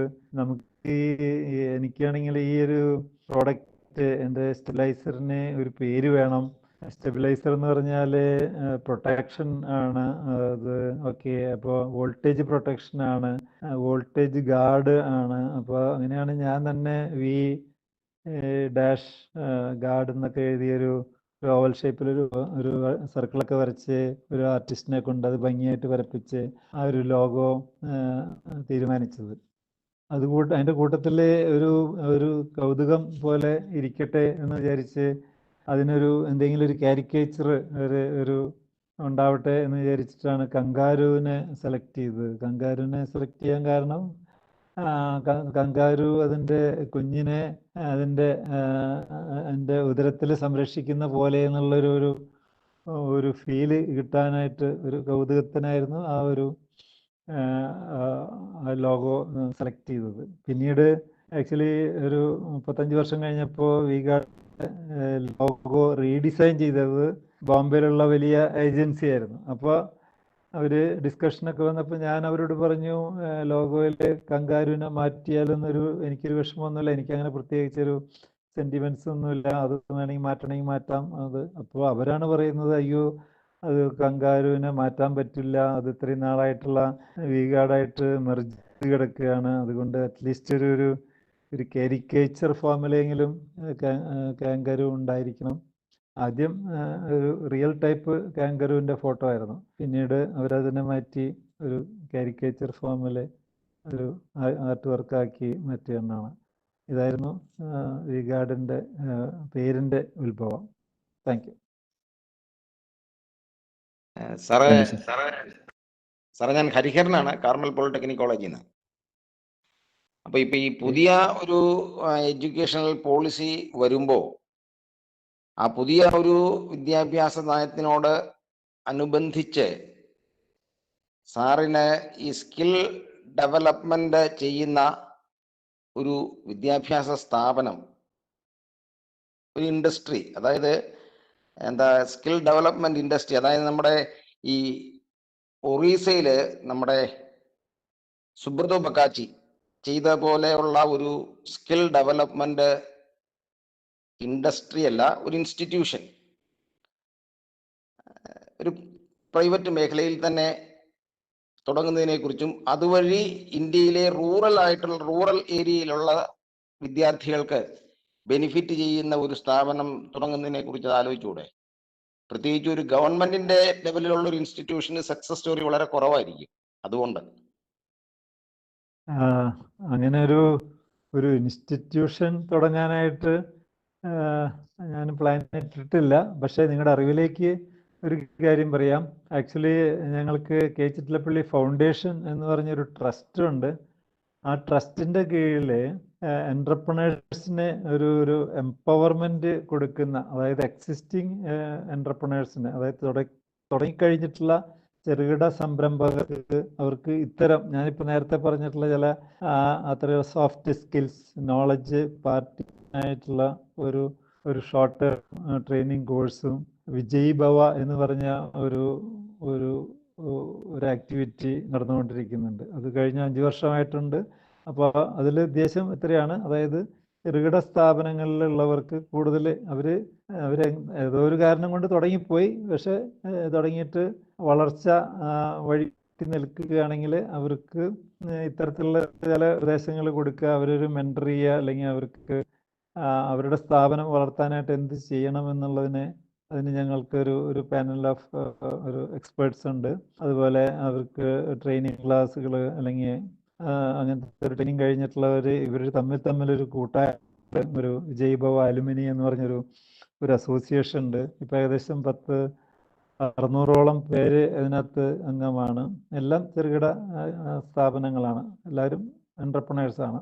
അപ്പോൾ അത്തരത്തിലുള്ള ഉദ്യമങ്ങളുണ്ടെന്നല്ലാതെ ഒരു പക്ക ഒരു ബ്രിക്ക് ആൻഡ് മോട്ടറായിട്ടൊരു ഇൻസ്റ്റിറ്റ്യൂഷൻ തുടങ്ങുന്ന കാര്യം ആലോചിച്ചിട്ടില്ല. ഇത് പറഞ്ഞപ്പോ പാലക്കാടുള്ള sign lab mister Niyas sir, അദ്ദേഹത്തിൻ്റെ അടുത്ത് ഞാൻ ഇന്നലെ സംസാരിച്ചിരുന്നു. ഞങ്ങൾ നല്ല കോണ്ടാക്റ്റുള്ളതാണ്. അപ്പോൾ 40 വയസ്സിൽ താഴെയുള്ള ഓണ്ടർപ്രണേഴ്സിനെ നല്ല രീതിയിൽ സപ്പോർട്ട് ചെയ്യുന്നുണ്ടെന്ന് പറഞ്ഞു. എക്സെപ്ഷൻ കേസാണ് ഈ നിയാസ് സാറും അതുപോലുള്ള വേറൊരു വ്യക്തിയുടെ പേരും കൂടെ പറഞ്ഞു. തീർച്ചയായിട്ടും അട്രാക്റ്റീവ് ആണ് ഇത്തരം കാര്യങ്ങൾ. ഞാനത് സൂചിപ്പിച്ചില്ല എന്നുള്ളൂ, സാർ പറയുന്നത്. ഓക്കെ, അങ്ങനെ ചെയ്ത് ഒരു 4-5 വർഷമായി അത്തരത്തിലുള്ളൊരു ഇനീഷ്യേറ്റീവ് നടക്കുന്നുണ്ട്. സാറേ, കൊച്ചിലപ്പള്ളി സാർ, ഞാനിത് പറയാൻ കാരണം ഇപ്പോ ഹലോ കേൾക്കാം പറഞ്ഞോളൂ. ഞാനിത് പറയാൻ കാരണം ബിക്കോസ് സാറിനെ പോലുള്ള ഇൻഡസ്ട്രിയിലുള്ളവർ പറയുന്നുണ്ട്, അതായത് പോളിടെക്നിക് കോളേജ് അല്ലെ എഞ്ചിനീയറിംഗ് കോളേജ് എന്ന് വരുന്ന വിദ്യാർത്ഥികള് ഇൻഡസ്ട്രി സ്യൂട്ടബിൾ അല്ല എന്ന ഒരാക്ഷേപം ഉന്നയിക്കുന്നത് കൊണ്ട് ഇൻഡസ്ട്രീക്ക് സ്യൂട്ടബിൾ ആയിട്ടുള്ള ആൾക്കാരെ ഏകദേശം അവരുടെ ഒരു കുട്ടിയുടെ, അതായത് പാവപ്പെട്ട ഒരു കുട്ടിയുടെ ഏകദേശം ഒരു 8 വയസ്സ് അല്ലെ 9 വയസ്സ് തുടങ്ങി ട്രെയിൻ ചെയ്യാനായിട്ട് പറ്റിക്കഴിഞ്ഞാൽ ഞങ്ങൾക്കൊന്നും ചെയ്യാൻ പറ്റിയല്ല. അതുകൊണ്ടാണ് ഞാൻ അങ്ങനെ ഒരു ആശയം ആണെങ്കിലും ഒരു അഭ്യർത്ഥന മുഖേന സാറിന്റെ മുമ്പിൽ ഇത് വെക്കുന്നത്. കാര്യം നമ്മുടെ Asim Premji technical university foundation ഇത് ചെയ്യുന്നുണ്ട്, ഇങ്ങനത്തെ ചില ഒരു രീതികൾ. ഓക്കെ, എന്തായാലും അത്തരത്തിൽ ആലോചിച്ചിട്ടില്ല. Good morning sir. സാറിന് 5 മിനിറ്റ് ഒക്കെയാണ് ഇവിടെ ഉള്ളൂന്ന് പറഞ്ഞത്. പെട്ടെന്ന് ഞങ്ങളുടെ ഡോക്ടർ. സാർ എൻ്റെ പേര് രജിത്ത് എന്നാണ് സാർ. ഞാൻ കണ്ണൂർ ഗവൺമെന്റ് പോളിടെക്നിക് കോളേജിന്റെ IEDC നോഡൽ ഓഫീസറാണ്. സാർ, ഈ ഹ്യൂമൻ റിസോഴ്സ് മാനേജ്മെന്റുമായി ബന്ധപ്പെട്ട ഒരു ക്വസ്റ്റ്യൻ ആണ്. അപ്പോൾ ഞാൻ ചോദിക്കുന്നത് എന്താണെന്ന് വെച്ചാല്, സാറിന്റെ തുടക്കത്തിലുള്ള ഇപ്പൊ സ്ട്രഗിളിംഗ് സ്റ്റേജിൽ അതല്ലെങ്കിൽ ഗ്രോയിങ് സ്റ്റേജിൽ നമ്മൾ പൊതുവെ നമ്മളെ കൂടെ വരുന്നവര് എന്ന് പറഞ്ഞാൽ പൊതുവെ ട്രസ്റ്റ് വർത്തി ആയിരിക്കും. കാരണം ആ ഒരു ഗ്രോത്തും അതിന്റെ ഒരു സാധ്യതകളൊക്കെ അതിനെക്കുറിച്ച് ഒരു ഫോർസിങ് എബിലിറ്റി ഉള്ളവരാണ് പൊതുവെ നമ്മളെ കൂടെ ഉണ്ടാവുക ആ ഒരു ഗ്രോയിങ് സ്റ്റേജിൽ. അപ്പൊ ഈ വെൽ എസ്റ്റാബ്ലിഷ്ഡ് ആയതിനു ശേഷം പൊതുവെ നമ്മൾ ഈ പിന്നെ അതിന്റെ ഒരു പിന്നെ നർച്ചറിങ്ങും റിച്ച്നെസ്സും ഒക്കെ കാണുമ്പോൾ അതല്ലാത്ത ആളുകൾ നമ്മളെ കൂടെ വന്ന് ചേരുന്ന ഒരു സാധ്യതകൾ ഉണ്ടാവും. അപ്പൊ സാറിന് ഈ വെൽ എസ്റ്റാബ്ലിഷ്ഡ് ആയതിനു ശേഷം അപ്പൊ സാറ് പറഞ്ഞു ഈ നമ്മുടെ ഈ ഉത്തരവാദിത്തങ്ങൾ നമ്മൾ ഡിസ്ട്രിബ്യൂട്ട് ചെയ്ത് കൊടുക്കുന്നത്, അതായത് എല്ലാം ഒരാൾക്ക് ഹാൻഡിൽ ചെയ്യാൻ പറ്റില്ല കുറച്ചൊന്ന് ഗ്രോ ചെയ്ത് കഴിയുമ്പോൾ. അപ്പൊ അത്തരം ഒരു സ്റ്റേജിൽ ഈ സാർ ഈ ആളുകളെ അല്ലെങ്കിൽ അസോസിയേറ്റ് ചെയ്യുമ്പോൾ അതെങ്ങനെയാ അത് ചെയ്യുന്നത്? ഈ ആളുകളെ ട്രസ്റ്റ് വർത്തിയാണോ എന്ന് മനസ്സിലാക്കാനും ഒക്കെ ചെയ്യുന്ന പ്രോസസ്സ് എന്താണ്? അതുപോലെ തന്നെ സാറിന് അങ്ങനത്തെ ഒരു ദുരനുഭവങ്ങൾ എന്തെങ്കിലും ഉണ്ടായിട്ടുണ്ടോ ഈ സ്റ്റേജിൽ? തീർച്ചയായിട്ടും. ഞാൻ തുടക്കത്തിൽ ആദ്യമേ പറഞ്ഞ പോലെ ഒരു വൺ മാൻ ഷോ ആയിരുന്നു. പിന്നെ തുടക്കത്തിൽ നമുക്ക് നമ്മുടെ സ്ഥാപനത്തിന് വലിയ പേരൊന്നും ഇല്ലാത്തതുകൊണ്ടും അധികം ശമ്പളം പറ്റാത്തത് കൊണ്ടും ഏറ്റവും ടാലൻറ്റഡ് ആയിട്ടുള്ളവരൊന്നും നമുക്ക് റിക്രൂട്ട് ചെയ്യാൻ പറ്റില്ല. കിട്ടിയവരെ ഡെവലപ്പ് ചെയ്യാനേ പറ്റുള്ളൂ, അവരെ വളർത്തിയെടുക്കാനേ പറ്റുള്ളായിരുന്നു. അപ്പോൾ തുടക്കത്തിലൊക്കെ ഗ്രൂപ്പിലുണ്ടായിരുന്ന മാനേജേഴ്സോ അല്ലെങ്കിൽ സൂപ്പർവൈസേഴ്സോ അല്ലെങ്കിൽ എൻജിനീയേഴ്സോ അവരെല്ലാം ഞാൻ പറയും ഒരു ആവറേജ് എന്നേ പറയാൻ പറ്റുള്ളായിരുന്നു. കാരണം അല്ലാതെ എന്നെ സംബന്ധിച്ചിടത്തോളം ഒരു നല്ല ഹൈ റാങ്ക് ഉള്ളവരെയൊന്നും റിക്രൂട്ട് ചെയ്താൽ നമ്മുടെ കൂടെ നിൽക്കൂല. അതുകൊണ്ട് തന്നെ ഒരു ആവറേജ് ഒരു എബവ് ആവറേജ് ഉള്ളവരെയാണ് കൂടുതൽ സെലക്ട് ചെയ്തിരുന്നത്. പക്ഷെ അവരെയും വളർത്തിയെടുക്കാൻ പറ്റുന്ന എനിക്ക് നല്ല ബോധ്യമുണ്ടായിരുന്നു. പടിപടിയായിട്ട് അവർക്ക് ട്രെയിനിങ് കൊടുക്കുകയും ഞാൻ നേരത്തെ പറഞ്ഞ മാതിരി അവരുടെ സോഫ്റ്റ് സ്കിൽസ് ഇമ്പ്രൂവ് ചെയ്ത് കഴിഞ്ഞാൽ, കാരണം ബേസിക്കലി ഇപ്പം ഇത്രയും ക്വാളിഫിക്കേഷനൊക്കെ ഉണ്ടെങ്കിൽ അവരുടെ IQ റീസണബിളി ഗുഡ് ആയിരിക്കും. ഓൺലി തിങ് അവർക്ക് സാഹചര്യം കൊണ്ട് അവർക്ക് സാധിച്ചിട്ടുണ്ടാവില്ലായിരിക്കും. ഞാൻ എന്നെ തന്നെ കോട്ട് ചെയ്യാറുണ്ട്. ഞാൻ കോളേജ് പഠിച്ചിരുന്നപ്പോഴൊന്നും ഒരു ഫസ്റ്റ് റാങ്ക് ഹോൾഡർ ആയിരുന്നില്ല. അപ്പോൾ എനിക്ക് ഇത്ര വളരാൻ സാധിച്ചു കഴിഞ്ഞാൽ നിങ്ങൾക്ക് ഓരോരുത്തർക്കും സാധിക്കും എന്നാണ് ഞാൻ പറഞ്ഞു കൊടുക്കാറുണ്ടായിരുന്നത്. അപ്പോൾ അതുപോലെ ഇവരെ പടിപടിയായിട്ട് എംപവർ ചെയ്ത് ഇതുപോലെ ഉയർന്ന സ്ഥാനങ്ങളിലേക്ക് എത്തിക്കുന്നു. അങ്ങനെയായിരുന്നു ആദ്യ കാലഘട്ടത്തിൽ. എന്നിട്ട് നിങ്ങളുടെ അറിവിലേക്ക് പറയുകയാണെങ്കിൽ ഇപ്പോൾ അതായത് തുടക്കത്തിൽ ഉണ്ടായിരുന്ന ചിലവർ ഇപ്പോൾ റിട്ടയർ ചെയ്യാറായിട്ടുണ്ട്, ചിലർ റിട്ടയർ ചെയ്തിട്ടുണ്ട്. അവരൊക്കെ ഒരു സൂപ്പർവൈസറായിട്ട് വന്നവരും അല്ലെങ്കിൽ ഒരു മാർക്കറ്റിംഗ് എക്സിക്യൂട്ടീവായിട്ടൊക്കെ വന്നവർ വീടിൻ്റെ ഏറ്റവും ടോപ്പ് ലെവലിൽ വൈസ് പ്രസിഡന്റ് വരെയൊക്കെ ആയിട്ട് റിട്ടയർ ചെയ്തിട്ടുള്ളവരുണ്ട്. അപ്പോൾ അങ്ങനെയും നമുക്ക് ചെയ്യാൻ പറ്റും. ഓൺലി തിങ് നമുക്ക് വേണ്ടത് അവരെ ആദ്യമേ നമ്മളൊന്ന് തിരിച്ചറിയണം. അതിനകത്ത് ചിലപ്പോൾ ചില കള്ളനാണയങ്ങൾ ഉണ്ടാവാം, അത് ഉറപ്പാണ്. കാരണം എല്ലാവരും മനുഷ്യർ ഒരുപോലെ ആവണമെന്നല്ലോ. അപ്പോൾ അത് നമ്മളൊന്ന് ഒബ്സർവ് ചെയ്യണം. അതായത് അയാളൊരു ആറ്റിറ്റ്യൂഡ് എന്താണ്, അയാൾ ഞാൻ നേരത്തെ പറഞ്ഞ മാതിരി സ്ട്രേറ്റ് ഫോർവേഡ് ആണോ, കമ്മിറ്റഡ് ആണോ, ഹാർഡ് വർക്കിംഗ് ആണോ, ക്വാളിറ്റി കോൺഷ്യസ് ആണോ, നമ്മുടെ ഫിലോസഫിയായിട്ട് ഒത്തുപോകുന്നവരെ നമുക്ക് നമ്മുടെ സ്ഥാപനത്തിൽ നിർത്താൻ പറ്റുള്ളൂ. അല്ലാതെ വേറൊരു ആശയമുള്ളവരെ നമുക്ക് തുടരാൻ പറ്റില്ല. അപ്പോൾ അതേസമയം ഒരിക്കലും ഞാൻ പറയും ഒരു ഇന്റർവ്യൂവിലൊന്നും ഇത് തിരിച്ചറിയില്ല. ആളെ ഞാൻ പറയും അളക്കാൻ പറ്റാത്ത ഒരു സാധനം ഉണ്ടെങ്കിൽ അത് മനുഷ്യ മനസ്സാണ്. നമുക്കൊരിക്കലും അളക്കാൻ പറ്റില്ല. അത് നമുക്കൊന്ന് ഓവറോൾ അസസ് ചെയ്യാനേ പറ്റുള്ളൂ.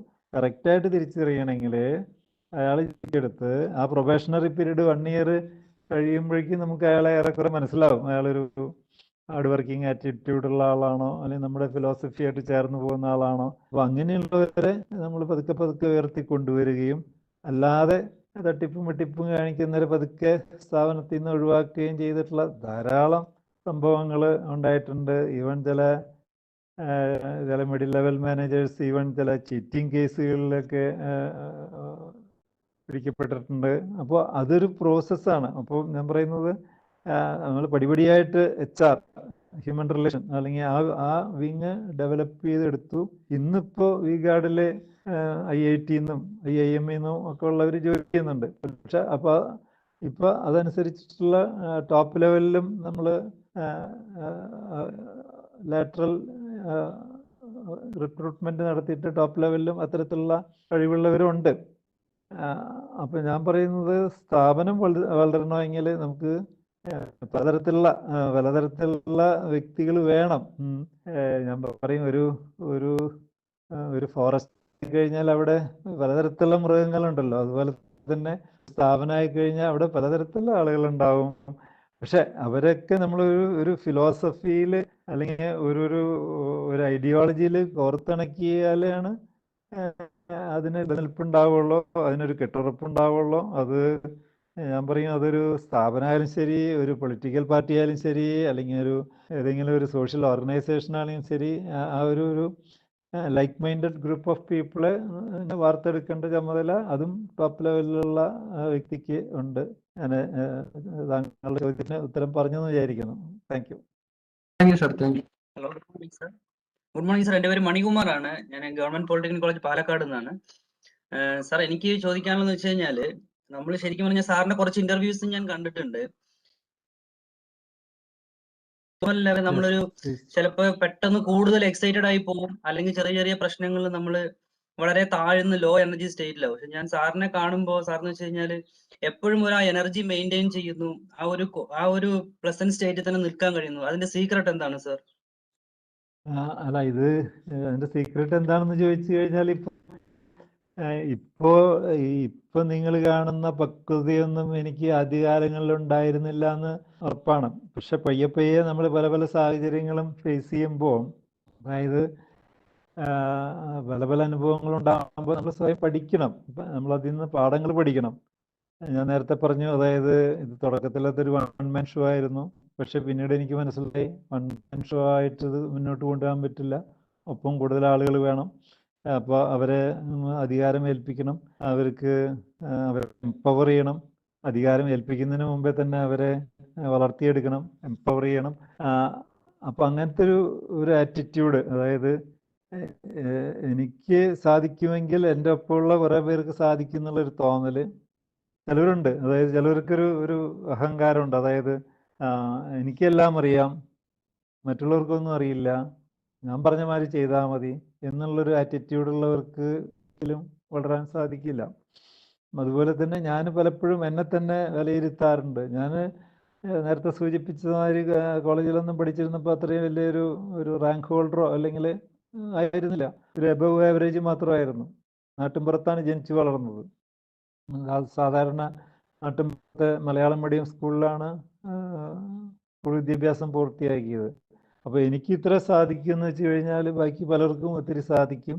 അവിടെയാണ് നമ്മൾ ശ്രമിക്കേണ്ടത്. പിന്നെ നേരത്തെ നിങ്ങൾ സൂചിപ്പിച്ചു എനർജി ലെവൽ, അത് നേരത്തെ പറഞ്ഞ പോലെ നമ്മൾ ഒരു പോസിറ്റീവ് തിങ്കിങ് ആറ്റിറ്റ്യൂഡ് പതിയെ പയ്യെ വളർത്തിയെടുത്തു കഴിഞ്ഞാൽ എല്ലാം നേരിടാനുള്ളൊരു ധൈര്യം നമുക്ക് കിട്ടുമെന്ന് എനിക്ക് തോന്നുന്നത്.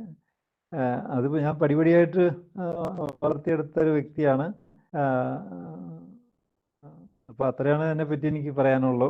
നമുക്കിനി ഒന്നോ രണ്ടോ ചോദ്യം ചോദിച്ചിട്ട് നിർത്താമല്ലോ, അല്ലേ മിസ്റ്റർ പ്രദീപ്? തീർച്ചയായിട്ടും സർ. അതിൽ ഒരു ചോദ്യം ഞാൻ തന്നെ ചോദിക്കുകയാണ്. ബിസിനസ് പരമായിട്ട് ഏറെ ഫിനാൻഷ്യലി വളരെ സ്റ്റേബിൾ ആയിട്ടിരിക്കുന്ന ഒരാൾ സ്വാഭാവികമാണ് അതിരുകളിൽ നിൽക്കുന്ന സ്ട്രഗിൾ ചെയ്യുന്ന ഒരു മനുഷ്യനെ സഹായിക്കാൻ തീർച്ചയായിട്ടും മുന്നോട്ട് വരും. പക്ഷേ സ്വന്തം ശരീരം കീറിമുറിച്ച് ഒരു അവയവം ദാനം ചെയ്ത് സഹായിക്കുക എന്ന് പറയുന്നത് വളരെ അപൂർവമായി മാത്രം സംഭവിക്കുന്ന ഒന്നാണ്. അപ്പോൾ ഒരു ബിസിനസ്സുകാരനും അപ്പുറത്ത് ഒരു മനുഷ്യസ്നേഹിയും, അതോടൊപ്പം ഓർമ്മക്കിളിവാതിൽ എഴുതിയ ഒരു എഴുത്തുകാരനും, പിന്നോട്ട് തിരിഞ്ഞു നടക്കാൻ ആഗ്രഹിക്കുന്ന ഒരു കുട്ടി അതിൻ്റെ ഉള്ളിലുണ്ടെന്ന് ഞാൻ മനസ്സിലാക്കുന്നു. അപ്പോൾ അതെങ്ങനെയാണ് സാർ, അതിനെ എങ്ങനെ സാറ് കാണുന്നു? എങ്ങനെയാണ് അതിന് സാധിച്ചത്? അതൊരു വലിയ ചോദ്യമാണ്. കാരണം ഇത്രയും എല്ലാതരം പ്രിവിലേജുകളിൽ ഇരിക്കുന്ന ഒരാൾ അതിന് തയ്യാറാവുക എന്ന് പറയുന്നത് വളരെ അത്ഭുതകരമായ ഒരു കാര്യമാണ്. Okay, thank you.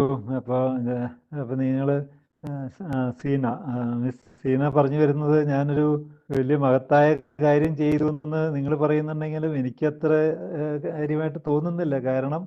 കാരണങ്ങൾ പലതാണ്. അതായത് ആദ്യമേ തന്നെ എൻ്റെ ബുക്കുകളിൽ ഒന്നാണ് ഓർമ്മക്കിളിവാതിൽ. അതെൻ്റെ കുട്ടിക്കാലത്തെ ഓർമ്മകളായിരുന്നു. അത് വായിച്ചതിൽ അധികം സന്തോഷമുണ്ട്.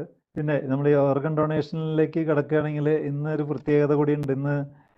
ഇന്നത്തെ ഡേറ്റിലാണ് വേൾഡ് ഓർഗൻ ഡൊണേഷൻ ഡേ ആണ്, WHO-ൻ്റെ. എനിവേ ആ ദിവസം കൂടിയാണെന്ന്. ഞാനിതിന് മുതിർന്നത് ഒരു ആക്സിഡൻ്റലായിട്ടാണ്. കാരണം നേരത്തെ സൂചിപ്പിച്ചു, ഈ കെ ചിറ്റലപ്പള്ളി ഫൗണ്ടേഷൻ ട്രസ്റ്റിലേക്ക് പല അപേക്ഷകൾ വരുന്നു. അപ്പോൾ അതിനകത്ത് പല അപേക്ഷകളും കിഡ്നി ഡയാലിസിസ് വേണം, അല്ലെങ്കിൽ കിഡ്നി ട്രാൻസ്പ്ലാന്റ് വേണം, അതിന് പണം കണ്ടെത്തണം, സഹായിക്കണം, അത്തരത്തിലുള്ള ചോദ്യങ്ങൾ വരുന്നു. പിന്നെ ചില അകന്ന ബന്ധുക്കൾക്ക് ഇങ്ങനെ അസുഖം വരുന്നു. ക്ലിയർലി എൻ്റെ തൊട്ടടുത്ത ബന്ധുക്കളല്ല. അപ്പോൾ അവരെ നമ്മൾ മാറി നിന്ന് വീക്ഷിക്കുന്നു. അപ്പോൾ ഒരു അവയവം, പ്രത്യേകിച്ച് കിഡ്നി ലഭിക്കുകയാണെങ്കിൽ അവർക്ക് ജീവിതം മുന്നോട്ട് കൊണ്ടുപോകാൻ പറ്റുമെന്ന് ഡോക്ടേഴ്സ് പറയുന്നു. അതേസമയം രോഗിയുടെ അടുത്ത ബന്ധുക്കളെല്ലാവരും ഭയപ്പെട്ട് നിൽക്കുന്നു. അപ്പോൾ ആ സാഹചര്യത്തിൽ ഡോക്ടേഴ്സായിട്ട് ചർച്ച ചെയ്യുമ്പോൾ ഡോക്ടേഴ്സ് പറയുന്നു, ആരോഗ്യമുള്ളൊരു വ്യക്തിക്ക് പ്രത്യേകിച്ച് കിഡ്നി പോലുള്ളൊരു അവയവം 2 എണ്ണം ഉള്ളപ്പോൾ ഒരെണ്ണം ദാനം ചെയ്താൽ ഒരു കുഴപ്പമില്ല. അതൊരു ഭയം മാത്രമാണ്, ഒരു തെറ്റിദ്ധാരണ മാത്രമാണ്. അതിനകത്ത് പ്രത്യേകിച്ച് ഭയപ്പെടേണ്ട കാര്യമില്ല എന്ന് അവർ പറയുന്നു. അപ്പോൾ അങ്ങനെയാണെങ്കിൽ എന്തുകൊണ്ടൊരു പരീക്ഷണം എന്നുള്ള നിലയ്ക്ക് എനിക്ക് ആരോഗ്യമുണ്ടെങ്കിൽ, അപ്പോഴേക്കും എനിക്ക് 59 വയസ്സായിട്ടുണ്ടായിരുന്നു. ഞാൻ എൻ്റെ കിഡ്നി ദാനം ചെയ്തത് 60ാമത്തെ വയസ്സിലാണ്. അപ്പോഴേക്കും ഞാൻ പറയുന്നില്ലേ, സ്വാഭാവികമായിട്ട് നമുക്ക് ധൈര്യം കൂടും. കാരണം ഇത്രയും നാളത്തെ ജീവിതാനുഭവമൊക്കെ വരുമ്പോൾ ധൈര്യം കൂടും. അപ്പം ഞാനൊരു വാശി എന്നുള്ള നിലയ്ക്ക് അങ്ങനെയാണെങ്കിൽ എനിക്ക് ഒരു കിഡ്നി ദാനം ചെയ്യാനുള്ള ആരോഗ്യമുണ്ടോ എന്ന് നോക്കട്ടെ എന്നായിരുന്നു ആദ്യത്തെ ഒരു തീരുമാനം. വീട്ടുകാർക്ക് ചെറിയ സങ്കടവും എതിർപ്പൊക്കെ ഉണ്ടായിരുന്നു. പക്ഷേ അതൊന്നും ഞാൻ ഗവനിച്ചില്ല. അവരെ പറഞ്ഞ് മനസ്സിലാക്കി. ഞാൻ പറഞ്ഞ ആദ്യം എനിക്കതിനുള്ള ആരോഗ്യമുണ്ടോ എന്ന് നോക്കാമല്ലോ, അത് കഴിഞ്ഞിട്ട് തീരുമാനിക്കാം എന്നൊക്കെ പറഞ്ഞ് സമ്മതിപ്പിച്ച് ടെസ്റ്റുകളൊക്കെ നടന്നു.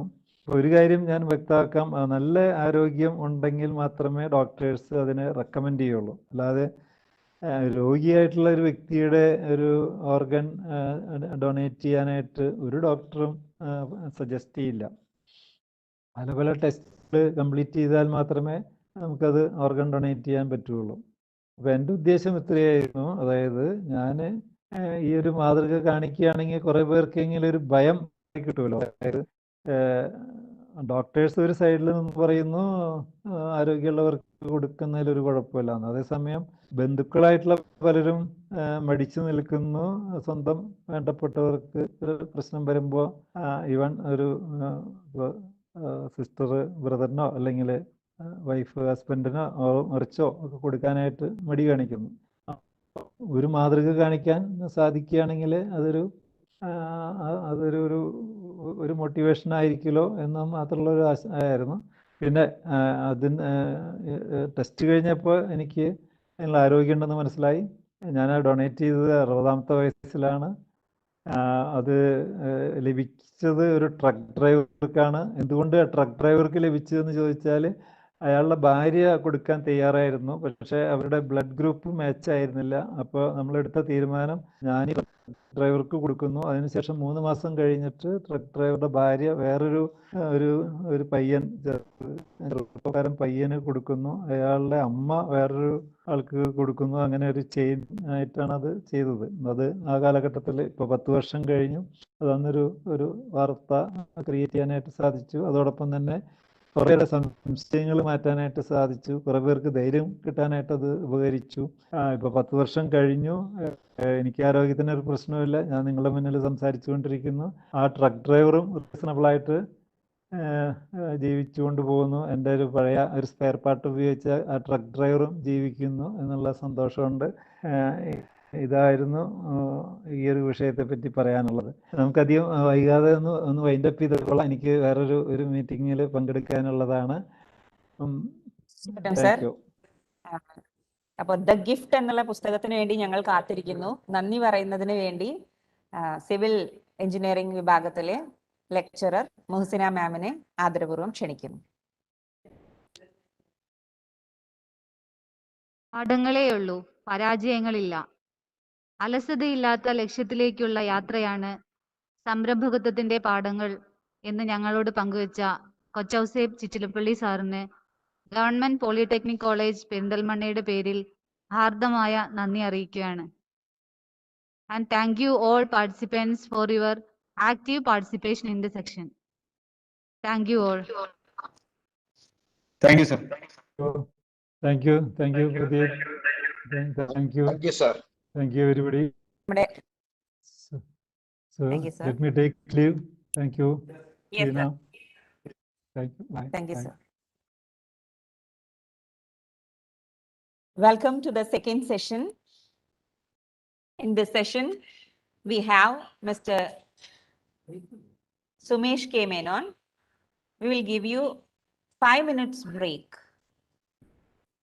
At 11, we will join with you.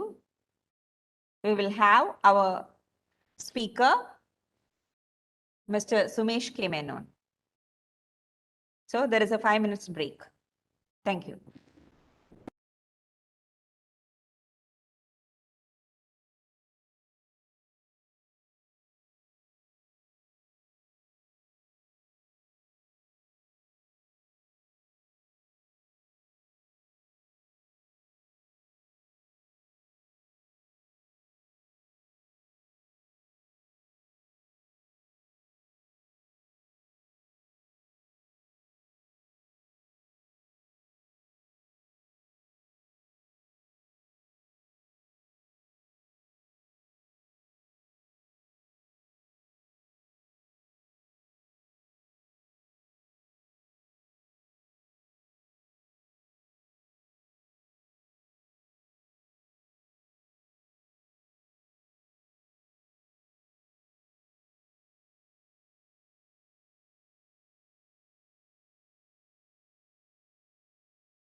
Sumesh sir, hope you are there. Hello, Sumesh sir. Yes, yes. ഞാനിവിടെ ഉണ്ട്. Sir, എന്തെങ്കിലും presentations എന്തെങ്കിലും ഉണ്ടെങ്കിൽ സാർ ഒന്ന് ട്രൈ ചെയ്ത് നോക്കോ, ഷെയർ ചെയ്തിട്ട്. ചെയ്യാം.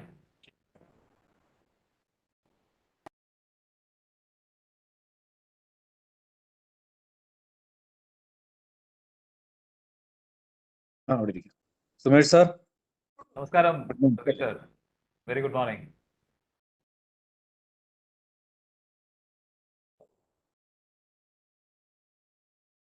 കേൾക്കാവോ? Yes, sir. Okay. Slide is okay now. Okay, wonderful.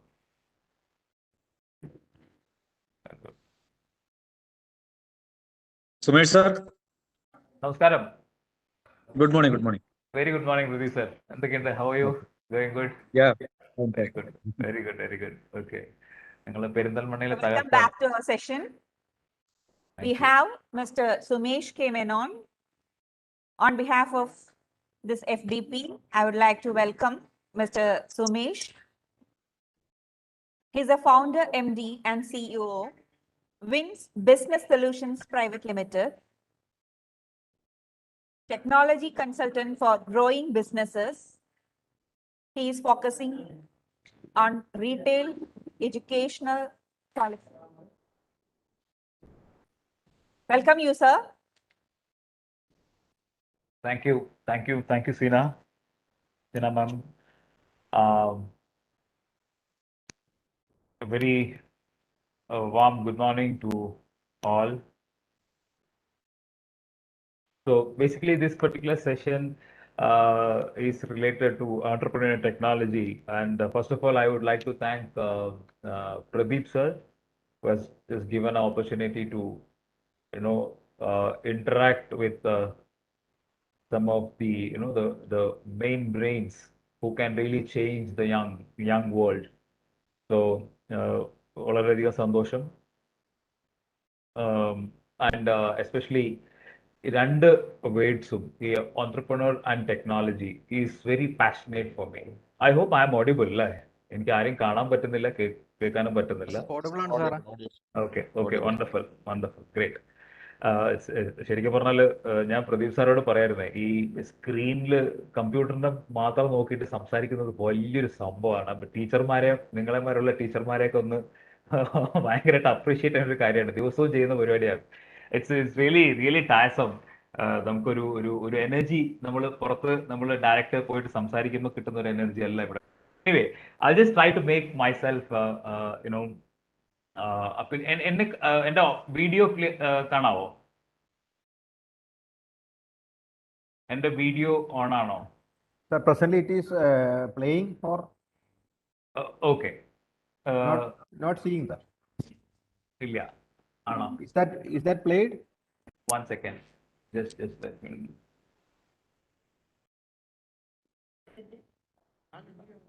Video ആണല്ല. ഇല്ല, ഒരു എന്റർപ്രനർ ആണ്. അത് സ്ക്രീനാണ്. ഓക്കെ, ഐ തിങ്ക് ഷെയർ ചെയ്യുമ്പോൾ വീഡിയോ ഓട്ടോമാറ്റിക് ആയിട്ട് ഓഫ് ആവുകയാണോ? I think it is getting on. Yeah, can you see me now? Can you see me now? Yes, sir. Okay, wonderful. Right. Fine. Thank you. So without wasting much of time, let me just directly dive into the topic, entrepreneur and technology. As I was just mentioning, so both the topics are very passionate for me. I'm an entrepreneur. I'm a proud entrepreneur, where I've just had the initial stint in some of the companies and private companies, and after that I started this business. Stop, sir. Your audio is not clear. So is it clear now? It's clear now. Oh, okay. Yes, it's clear. Fine. So I was just detailing you a brief about myself, and after my graduation I just working somewhere, and after that something actually caught me, and I started doing some kind of business, and all through the last many years I'm in the business and passionate towards whatever I'm doing. And one of the important thing is, നമ്മളിവിടെയൊക്കെ technology ഒക്കെ വന്നുകൊണ്ടിരിക്കുന്ന സമയത്ത് തന്നെയാണ്, say 97, 98. So I was just more fascinated about the technology, and 2000 odds, I started my first technology company where building some softwares and all those things. And currently I'm running a company which is into retail technology space, where we help hundreds of retail chains across India and many parts of the world in managing their entire retail business on cloud. So we are into cloud technology, where we give omni-channel retail solution. That is a small background of about my company and how I'm associated with technology, right? And entrepreneurship, ഞാൻ എല്ലാവരുടെയും പോയി പറയുന്ന മാതിരി, it's basically is a very, very passionate subject, mainly because the kind of energy what we can bring into the youth is awesome, is enormous, right? So and whenever we talk to the youngsters on doing something of their own, we can really see the charge, right? We can really see the energy. But in the first phase, it will be very hard to see the real energy, but we need to inculcate that habit. We need to inculcate a kind of we need to inject some kind of dose of motivation for them. Then only people are really interested to become an entrepreneur. That is what I have experienced. I've talked in many colleges and faced this youngsters. So that is the first experience. So whatever you're doing is a wonderful thing, where you are trying to create an ecosystem of entrepreneurs from Kerala. And I've already, many times I've found that Polytechnic colleges are the right time to breed this kind of young entrepreneurs, who are more productive and who have got more critical thinking. Even in my office, there are many Polytechnic graduated people, and I can really differentiate between them even from an engineering perspective, right? I'm not creating a less value for the engineer, but Polytechnic is really, I can see that the vibrance, the kind of thinking pattern of this particular group of people. So I think you are in the right place, where you are the right kind of people who can motivate youngsters to become an entrepreneur. So today I'm going to take you through some of the process, what I've understood in my last some 15, 18 years of being an entrepreneur, and how that can change one's life, right?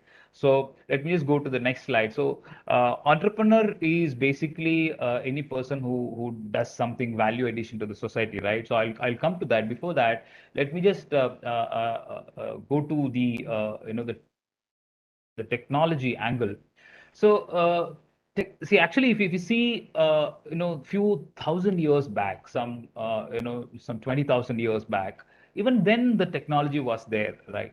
So probably at that time the relevance was on the metal or stone, or we call it a stone age or metal age or whatever it is, right?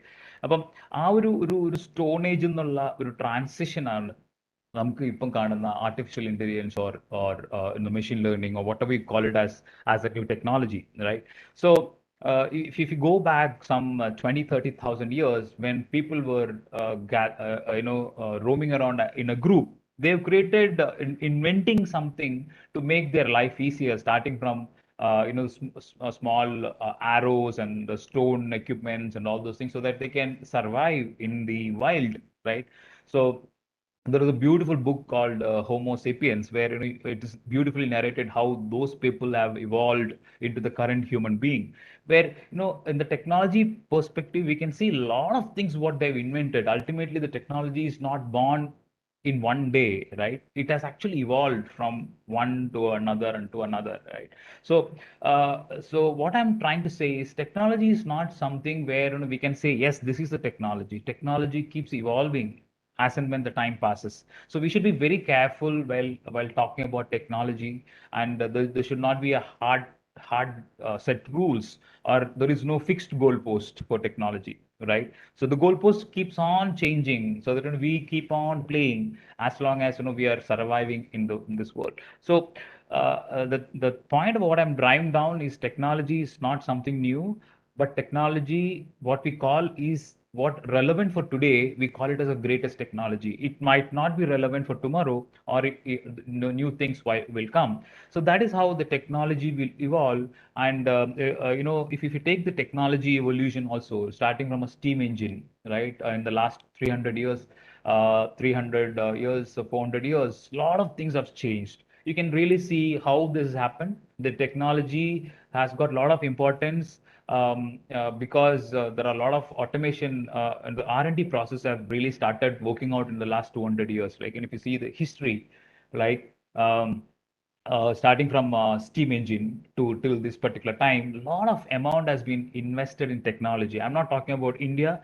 but in the Western world especially, they have put in a lot of amount in technology, making things better and better and better. And ultimately, what we can see is, in our management circle, we call it as a the hockey stick curve, right? So where it happens, it starts in something very small, and immediately it goes up, like a rocket, right? So that is how in the last 200, 300 years, the technology evolution has the moved or evolved. So the momentum of, the transition was so huge that, it has never happened in the last thousands of years, but everything has happened in the last 200 or 300 years, we can really say. And so that is about technology. So I'll come deep into the technology in the next slides, right? So when technology has started evolving, we in the industry 1.0, where we decided that there will be a machine, and machine will be armed by a person behind it, right? So the person is driving or automating some stuff that has actually evolved into sophisticated mode. Now, what the technology has reached in a stage where the technology has started giving its own result without human intervention. That is where we are actually heading to. That is what we call it as artificial intelligence or machine learning, or whatever you call it as, right? So the transition was enormous, where whether it is for good or bad, we need to wait and see. But the transition was so enormous that the entire shift has happened. നമ്മളിപ്പം രജനീകാന്തിന്റെ ഫിലിമിലൊക്കെ കാണുന്നത് യാഥാർത്ഥമായിക്കൊണ്ടിരിക്കുന്നത്. So people, the machine have started, thinking abstractly and deciding something on their own. So that is where the entire thing is going on, right? So that is about the kind of technology what we are witnessing. I was just giving you some kind of a perspective on this thing like technology, right? So the next, let me just go to the next slide. Give me a sec. I think it's some lag is there.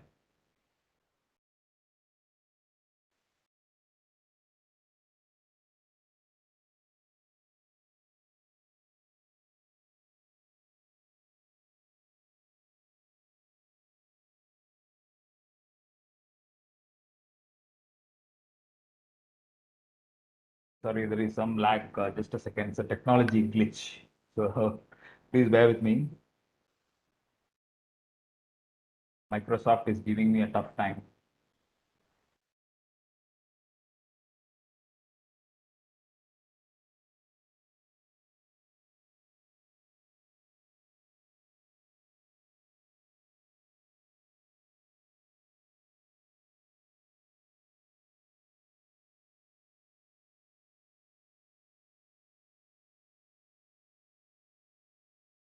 Okay. Let it come. So I think my screen is not stuck. Am I stuck somewhere? Can you hear me? No. Can you hear me? Yes. Yes. Okay, fine.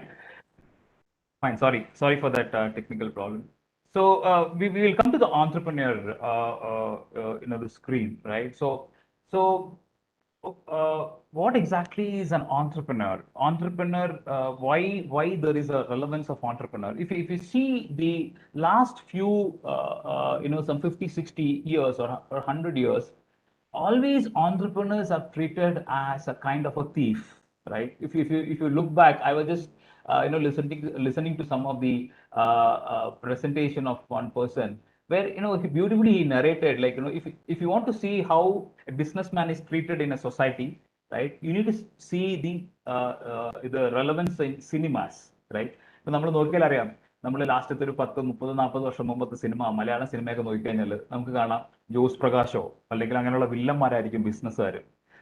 എല്ലാ നായകന്മാരും വളരെ എംപ്ലോയീസോ അങ്ങനെയുള്ളവരായിരിക്കും. അപ്പം നമ്മളെ portray ചെയ്യുന്നത് ഒരു ബിസിനസ്സുകാരൻ എന്ന് പറയുന്ന ഒരു entrepreneur എന്ന് പറഞ്ഞാൽ പോർട്രേ ചെയ്യുന്നത് he is somebody who is a villain kind of stuff, right? That was the reality. അങ്ങനെയാണ് ആൾക്കാരുടെ പെർസെപ്ഷൻ ഉണ്ടായിരുന്നത്. Those who are stealing some amount or they are cheating somebody and making wealth is a problem, right? So ഇതാണ് ആ ഒരു സ്റ്റേജിൽ നിന്ന് we have changed to a kind of an entrepreneur to a smart entrepreneur, right? So ഇപ്പം ആ entrepreneurial ഒരു perspective മാറിക്കൊണ്ടിരിക്കുകയാണ്, right? So that is because I definitely believe it is because of the technology, because there are a lot of sophistication has happened in the entrepreneurial area where see now if you want to be an entrepreneur, you don't need any experience, right? You can directly be an entrepreneur because the scope of that entrepreneurial arena is so huge that anyone can be this thing. So appo endha undavunnu vechal, so there is no fixed criteria, like there is no hierarchy in entrepreneurship. It is not mandatory that you have to work for some years and being a general manager and then start entrepreneur, nothing like that. Soon after the college, we can see a lot of entrepreneurs are coming out and only thing is very small person is successful, but that's not a problem. We need a lot of entrepreneurs. The main thing is entrepreneurs are becoming very smart, right? It is not something like പഴയ entrepreneurs അല്ല. നമ്മൾക്കിപ്പോൾ കുറച്ച് കട തുടങ്ങി, അല്ലെങ്കിൽ ഒരു factory തുടങ്ങി, അവർ ആ ഫാക്ടറിയോട് ചുറ്റിപ്പറ്റി നടക്കുന്ന അങ്ങനെ അല്ല. So everything has become smart in the way where why it is smart? It is because people have implemented technology as an integral part of their entrepreneurial journey. You take any industry for that matter. Now, you take any industry, it is a technology company, right? Even if you take a hotel industry or manufacturing industry or any industry you take it, as even medical sector, everything revolves around technology. So the importance of technology is so huge that every upcoming entrepreneur should be very, very aware of, right? We need to know all these good and bad things about the entrepreneurial technological impact, right? We always say we are actually moving from physical to virtual, right? When we are talking about technology being implemented in all our processes, ultimately what we are saying is we are just slightly moving from physical to virtual wherever we are, right? Wherever we can.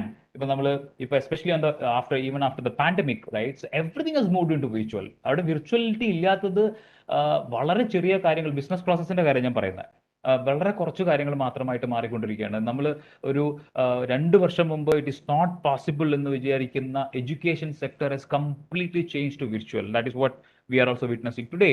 Even കുട്ടികൾ, LKG കുട്ടികൾ പോലും, they are well versed with how they can manage their gadgets very well, right? So whether it is a right thing or not, so being virtual is a kind of illusion what you're creating. That is a problem, right? So physical to virtual varumbom, so all the entrepreneurs or aspiring entrepreneurs should know the gap or the kind of bridge what they're going with physical to virtual, right? Virtual എന്ന് പറയുമ്പം I'll just tell you a small story where everyone knows, right? In virtual scenario ഇന്നൊന്നും അല്ല വന്നത്, right? ഈ virtuality എന്ന് പറയുന്നത് thousands of years മുമ്പ് ഉണ്ടായിരുന്നു എന്നുള്ള ഒരു രസകരമായ ഒരു കഥ നമ്മുടെ മഹാഭാരതത്തിൽ തന്നെ ഉണ്ട് എന്നുള്ള ഒരു സ്വാമിജിയുടെ ഒരു ടോക്ക് കേൾക്കുമ്പം അദ്ദേഹത്തിന്റെ ഒരു പെർസ്പെക്റ്റീവ് പറഞ്ഞാൽ വളരെ ഇൻട്രസ്റ്റിംഗ് ആയി തോന്നി. കാരണം നമ്മുടെ പാണ്ഡവര് കൗരവരുടെ അടുത്ത് യുദ്ധം ചെയ്തിട്ട് തോറ്റിട്ട് അവര് തിരിച്ച് കാട്ടിലേക്ക് പോയി കൗരവര് തിരിച്ച് ഇവരെ ഇൻവൈറ്റ് ചെയ്യാണ് ഹസ്തിനാപുരിലേക്ക്, വളരെ വലിയ പാലസിൽ. എന്നിട്ട് അവരെ അപമാനിക്കാൻ വേണ്ടിയിട്ട്, പാണ്ഡവരെ അപമാനിക്കാൻ വേണ്ടിയിട്ട് അവരെന്ത് ചെയ്യും? അവരൊരു വളരെ ബാരൻ ആയിട്ടുള്ള ലാൻഡ് വിച്ച് കോൾഡ് ഖാണ്ഡവപ്രസ്ഥ എന്ന് പറഞ്ഞ ലാൻഡ് അവർക്ക് കൊടുക്കുകയാണ് പാണ്ഡവർക്ക്. അപ്പം ഇവര് ആ ഒരു പെർട്ടിക്കുലർ ലാൻഡിനെ കംപ്ലീറ്റ്ലി കൺവേർട്ട് ചെയ്തിട്ട്, അതായത് മായാസുർ എന്ന് പറയുന്ന ഒരു മായ അസുരനെ വെച്ച് ഒരു കണ്ണഞ്ചിപ്പിക്കുന്ന വലിയൊരു കൊട്ടാരം കെട്ടുകയാണ്. എന്നിട്ട് എന്താ ചെയ്യുന്നത്? എന്നിട്ട് ദുര്യോധനനെ അങ്ങോട്ട് ഇൻവൈറ്റ് ചെയ്യാണ് ഈ കൊട്ടാരം കാണാൻ വേണ്ടിയിട്ട്. അതായത് അപ്പൊ ദുര്യോധനനും അസൂയായിട്ട് നോക്കുകയാണ് എങ്ങനെയാണ് ഇവർ ചെയ്തെന്നുള്ളത്. അപ്പൊ അവിടെ നടന്നൊരു സംഭവം ഉണ്ടല്ലോ. ഈ ദുര്യോധനൻ വരുമ്പം എന്താ ഉണ്ടായ? ദുര്യോധനൻ വരുമ്പം ഈ മായാസുരൻ ബിൽഡ് ചെയ്ത ഒരു ആ കൊട്ടാരത്തിലെ ഒരു സവിശേഷത എന്ന് എല്ലാവർക്കും അറിയാം അല്ലെ? അവിടെ വന്നു കഴിഞ്ഞപ്പം ദുര്യോധനൻ വെള്ളമുണ്ട് എന്ന് തോന്നി ചവിട്ടുന്ന സ്ഥലത്ത് വെള്ളമില്ലാതാവുകയും വെള്ളമില്ല എന്ന് തോന്നി ചവിട്ടുന്ന സ്ഥലത്ത് വെള്ളത്തിലേക്ക് വീഴുകയും ചെയ്യും. ഇത് കണ്ട് ദ്രൗപദി അങ്ങനെയുള്ള ആൾക്കാരൊക്കെ ചിരിക്കുകയും ചെയ്തു. അപ്പൊ അതിന്റെ ഒരു സ്പർദ്ധയിലാണ് മഹാഭാരത യുദ്ധം തന്നെ ഉണ്ടായെന്നൊരു കഥ. അത് ഞാൻ ജസ്റ്റ് ഒരു സ്റ്റോറിക്ക് വേണ്ടി ഞാൻ പറഞ്ഞതാണ്. But it has got lot of relevance because being virtual is not something can be accepted as a whole, right?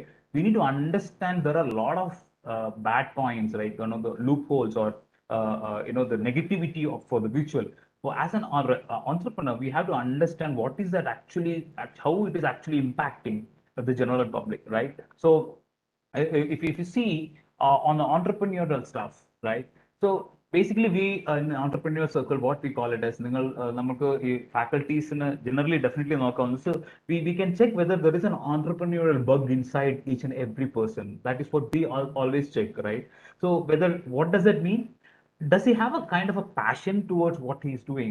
And does he have a clear cut ideas? Yes, I need to pursue that particular goal or pursue that particular business idea, and I'm not ready to go to anything, right? So ഇത് college കഴിഞ്ഞ് ഉടനെ വരില്ല. But we need to check and we need to embrace this particular entrepreneurial bug. It is not in a negative way, but it is on a positive way, right? So this bug, if it is beaten, then that particular person will definitely succeed. നമ്മൾ ഒരു സൂപ്പർമാന്റെ സ്പൈഡർമാന്റെ കഥയൊക്കെ കേട്ടിട്ടില്ലേ? So spider actually ഒരു ചെറിയൊരു കടി കടിച്ചപ്പോഴാണ് അദ്ദേഹത്തിന്റെ complete വന്നത്. We can even, if you want, you can correlate with that. But I'm talking about an entrepreneurial bug. It's a virtual bug.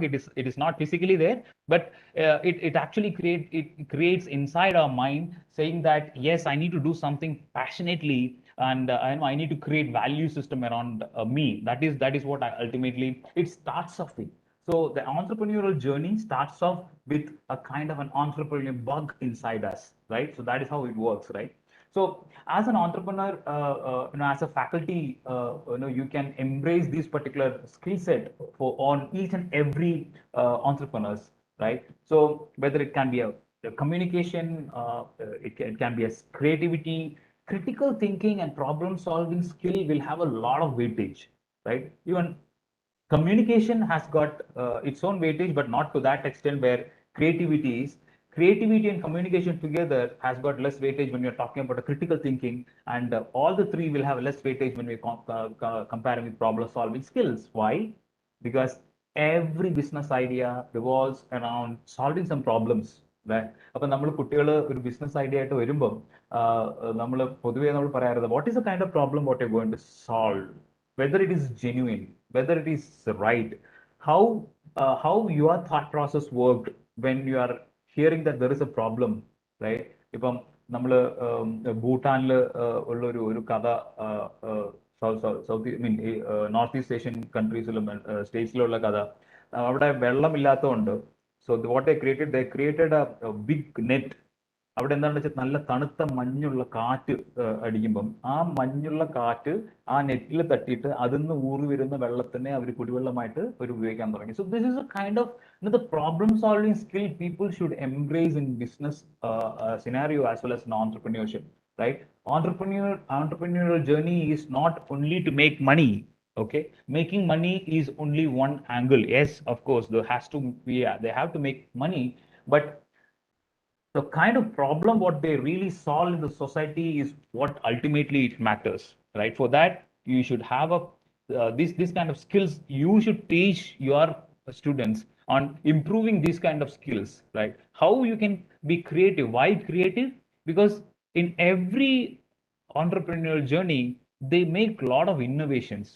Innovation എന്ന് പറഞ്ഞു കഴിഞ്ഞാൽ നമ്മൾ എപ്പോഴും ഒരു ലൈറ്റ് ബൾബ് കണ്ടുപിടിക്കണമെന്നില്ല. ഒരു പ്രോസസ് ഇന്നോവേഷൻ ആവാം. It can be any innovation which can solve a problem. So to innovate something, you need creativity. You need out of the box thinking. right? So ഇതൊന്നും ഒരു ബിസിനസ് സ്കൂളിൽ പോലും അത് പഠിപ്പിച്ചു കൊടുക്കണ്ടോന്നും അറിയില്ല. അപ്പം നിങ്ങൾക്ക് ചെയ്യാവുന്നത് how you can create these kind of skills inside the mind of youngsters. നമ്മൾ സൈക്കോളജിയിൽ നമ്മൾ ഒരു ടോപ്പിക് ഉണ്ട്, ഇറ്റ്സ് കോൾഡ് ഡിഫൻസ് മെക്കാനിസം. അതിൽ പറയുന്ന ഒരു പോയിന്റ്, കുട്ടികൾ പഠിക്കുന്ന കാര്യങ്ങളിൽ കുറച്ച് പുറകിലേക്കാണെന്ന് തോന്നിയാൽ നിങ്ങൾ അവരെ ഒരിക്കലും നെഗ്ലക്ട് ചെയ്യരുത്. So basically to overcome that inferiority or the inability in doing very good studies, they will be excelling in something else. ചിലപ്പോൾ സ്പോർട്സിലാവാം, ചിലപ്പോൾ ഇങ്ങനെയുള്ള ബിസിനസ് ജനറേഷൻ ആക്ടിവിറ്റിയിലാവാം. So there is a whole scope in each and every person with related to entrepreneurial abilities, right? So we need to assess what is individual personality is all about, and do an study accordingly and act accordingly. So, but to just summarize this particular point, so this kind of skills what is actually required, and this is what you should look into when you are communicating to a student who is coming up with a particular entrepreneurial initiative, right? So if these things are not there, we need to create a system to generate this kind of skills, or inculcate this kind of habit or the kind of skills. Very, very important. And problem solving skill is the utmost important stuff.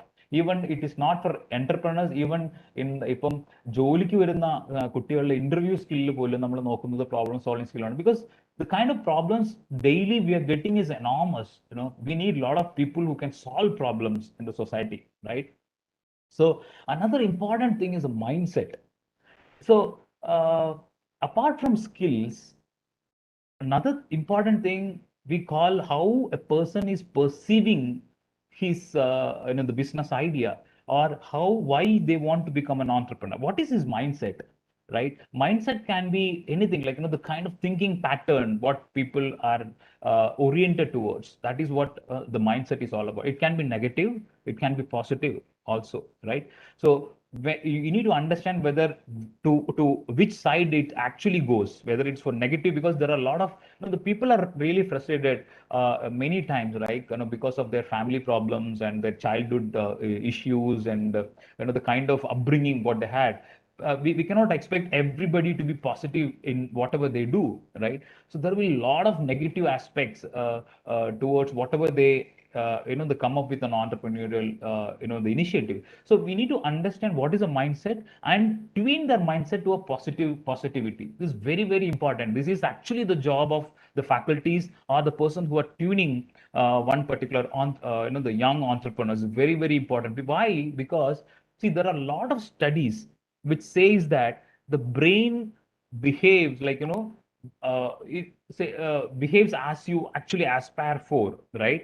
So ഇപ്പം എനിക്ക് അടുത്ത 5 വർഷത്തിൽ ഒരു ബിസിനസ്സുകാരനാവണമെന്നുണ്ടെങ്കിൽ, if I have just planted this particular thought in my mind and start visualizing that particular each and every angle, automatically the mind or the brain will start creating such kind of neural connections inside the brain, so that the entire body will fall into place, right? There are n number, you can just google it, how the brain functions on our wishes, on our thought process, right?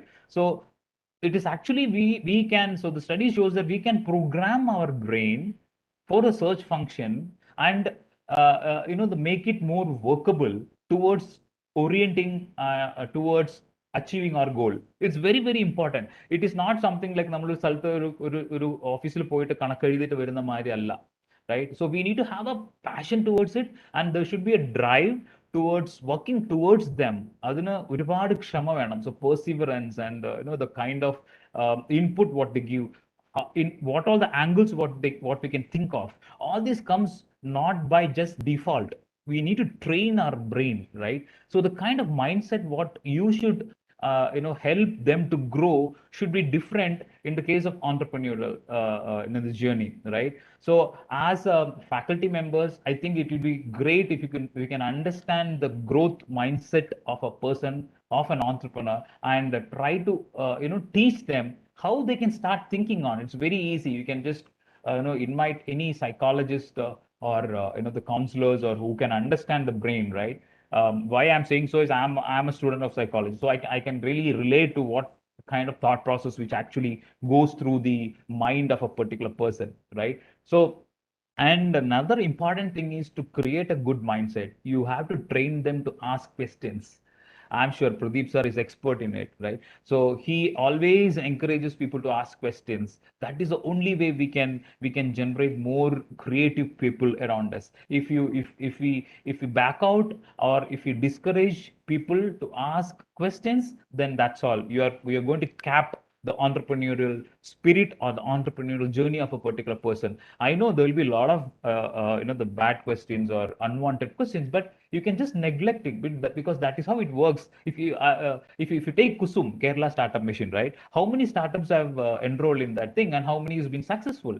It doesn't mean that all startups are good, but if you need to create a system, an ecosystem, there has to be junk as well as good, right? So then only we can create role models in that particular society or in the ecosystem, right? So the mindset is very, very important. You have to understand, and we can teach them how to change or make their mindset transform into something very good, right? So another important thing related to the entrepreneurship and the technology is enabling us to adapt new things very fast, right?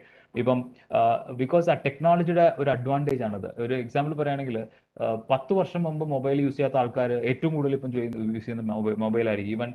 Even age പോലും പ്രശ്നമല്ല. 60, 70, 80 വയസ്സായ ആൾക്കാർ, they are very well connected to internet and mobile, right? Because the technology is something that which can be adapted to everyday life in a very, very fast manner.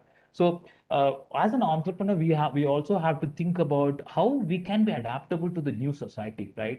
അപ്പം ഇവിടെ നമ്മൾ adaptability എന്ന് പറയുമ്പോൾ നമ്മൾ എന്തെങ്കിലും ഒരു ബിസിനസ് കോൺസെപ്റ്റ് ആയിട്ട് നിങ്ങളുടെ അടുത്ത് ഒരു കുട്ടി വരികയാണെന്നുണ്ടെങ്കിൽ you need to ask them, see how people will adopt this particular technology, how people will adopt this particular product into their system, why they should buy it, right? And that is one thing, adaptability. And the entrepreneur should also adapt to the new ecosystem, which is keep on changing. As I told you, technology keeps on changing. In our product development, we iterate our product almost every month, right? The technology changes, but the concept changes, and we do regular changes to make adapted to the real world. And the agility is very, very important. People needs to have a the mindset of changing according to the situation and be succeeded, right? Important thing is every entrepreneur has to take risk, but it is always better if you take a calculated risk. That is what you should teach them how to take a calculated risk, how to evaluate a business proposition from different angle, so that even if it fails, no problem, but the loss is minimum, right? Then they can go to the next, try out the next idea.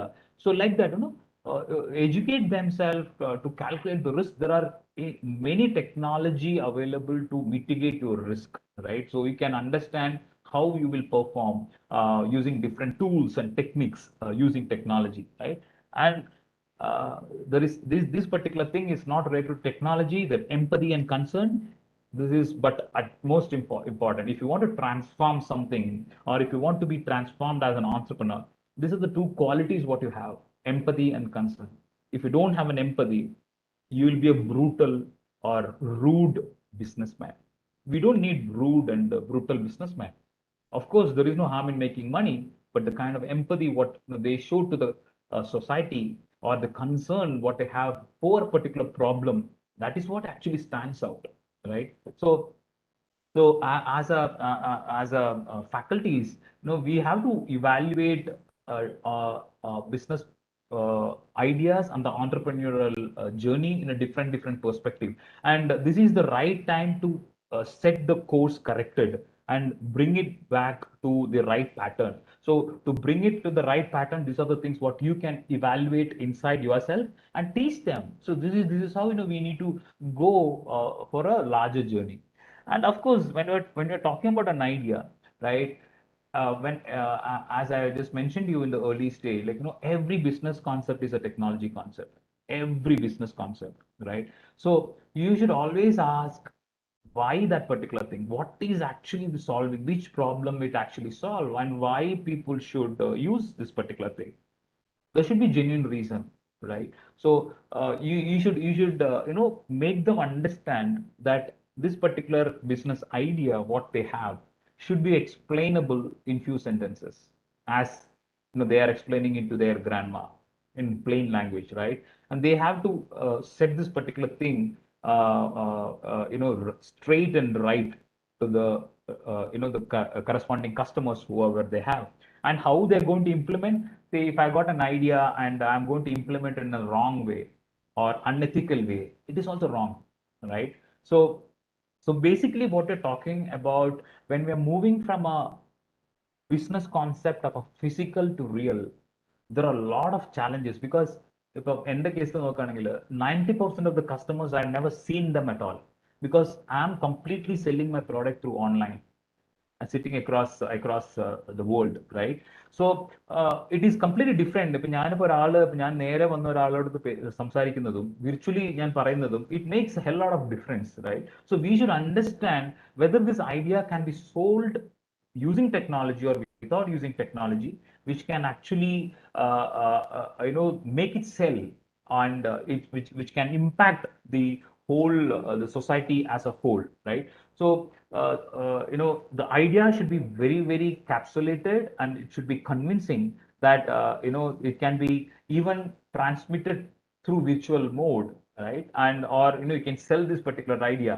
Not necessary that every time you need to sell it through virtual, but the virtuality is omnipresent now. So you cannot bypass. No business can bypass the virtuality of this particular any business idea. So that is where we need to start embracing this particular thing, rather than taking it in a negative way, right? So when you're talking about this particular idea, so we have moved from a normal entrepreneur to a smart entrepreneur, right? So what does the smart entrepreneur means? Say, I just mentioned you, even without moving from my office, I could sell my product, right? Using a lot of tools. So ഇപ്പൊ നമുക്ക് പാൻഡമിക്കിന്റെ മുമ്പൊക്കെ ആണെങ്കിൽ തന്നെ, so I travel a lot, so I spend a lot, I travel a lot, my body affects a lot, and interactions happens a lot, and a lot of things are happening. But when the situation changes, we are adapting to a new scenario where we are also becoming very smart, right? We have to understand which tool we need to use. To use connect with my prospect, which tool I need to improve my productivity, which tool, which technology I can embrace to manage my team efficiency, which tool I can manage to do my accounting correctly, or the finance correctly, or whatever you take, in each and every aspect of an entrepreneurship. An entrepreneur can be smart entrepreneur, right? The hardworking entrepreneurial journey, the definition has been changed. Even though they are hardworking, but it is a combination of hard and smart now, right? Because there are a lot of efficiency improvement technologies available for throwaway cost. For example, I'm giving a very big application for monthly rental cost, right? Which can be even affordable to one small petikada, right? So the kind of technology advancement has made ourselves that there are a lot of applications and technology tools and techniques that are available for an entrepreneur. Let them use everything. നിങ്ങളിപ്പം ഗൂഗിളിന്റെ നിങ്ങൾക്കറിയാം, നമ്മളിപ്പം hackathon അതൊക്കെ നടക്കുമ്പോൾ Google gives away, or Amazon gives away, or AWS gives away a lot of freebies. Why can't they use it?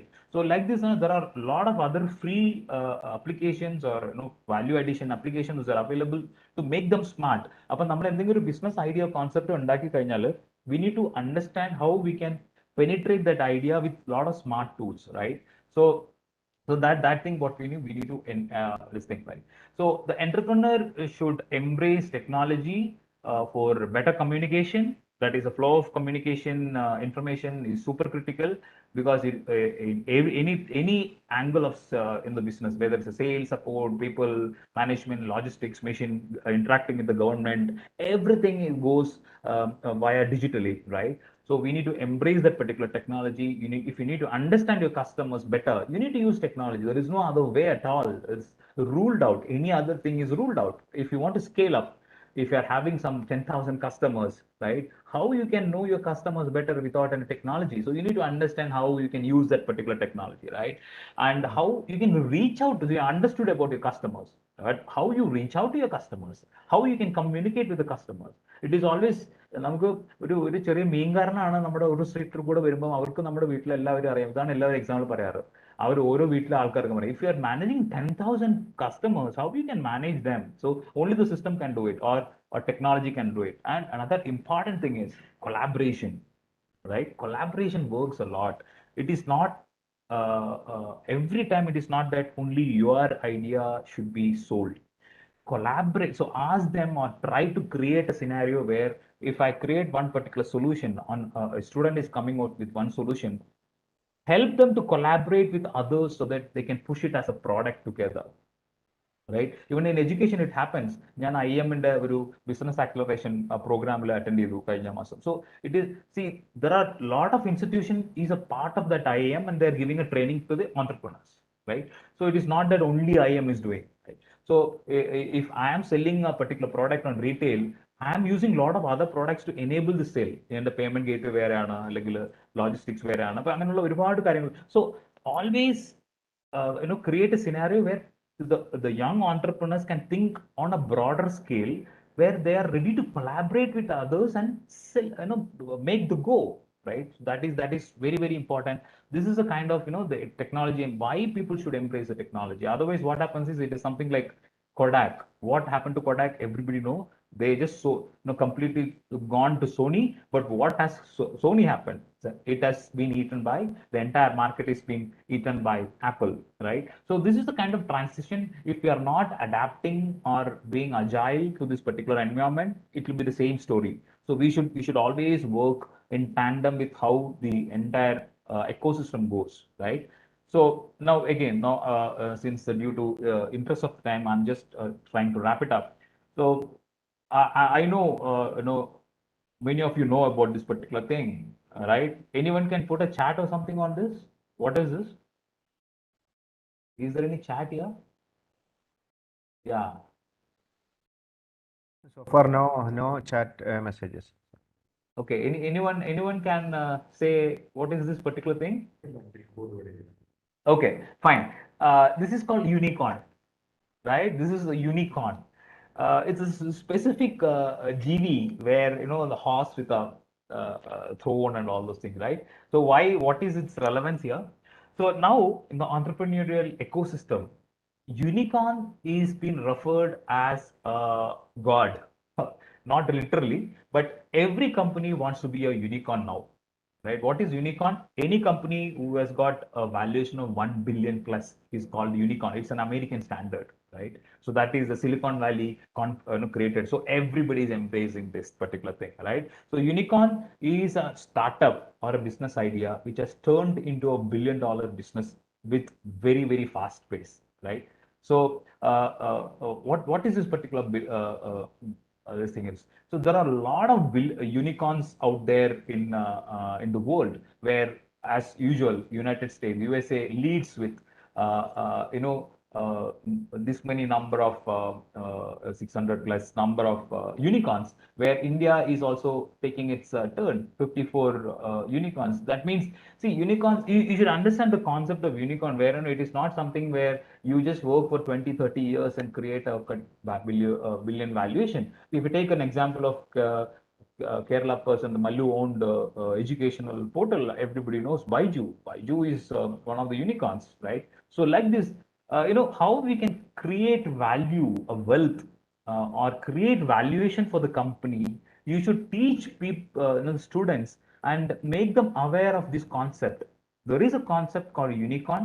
If you start a reliable or very sustainable business, you can take make a unicorn out of this particular thing, right? So that ultimately that means that it scales up very fast. Startup is meant for that, right? So within few years, you scale up so fast that nobody can reach you, right? So you have to teach what is this particular thing. And with regards to India, so we got 44 unicorn startups from India earlier. Now in 2021, we have added 2021. We are only in August, right? So These are the things like, what we already achieved, right? So, this many companies you can see in different vertical. I'm sure a lot of people know Misho. I'm sure a lot of people know what is that digital insurance, 5-star business.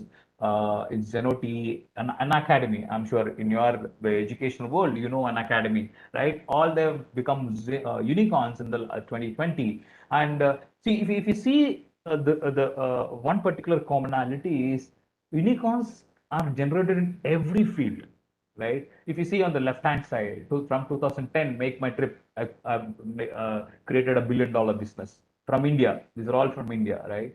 So after that, in the Flipkart, Just Dial, Naukri, Ola, Quikr. So there are a lot of, this concept of the Western concept of unicorns are there in the market.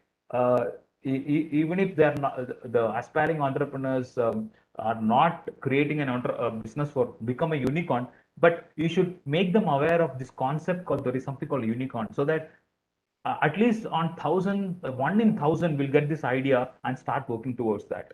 It is an actual natural progression. It is not something what you can do on a particular mode, but only if you know this kind of thing exists, we work towards that, right? So you should understand what is unicorn and what are the companies, how many number of unicorns in India, and how they have created into this particular kind of high volume business within a very short span of time, because they have addressed a specific niche market which can solve a particular problem of the customer to that extent. That is what we are talking about, right? Now, you take any vertical. If a student is coming up with a business idea in any of the vertical, every vertical has got a unicorn opportunity. Even if somebody is coming up with selling something unique in their this thing, that can become a unicorn, right? So these are some of the slides what I got it from many trade events where the information is gathered.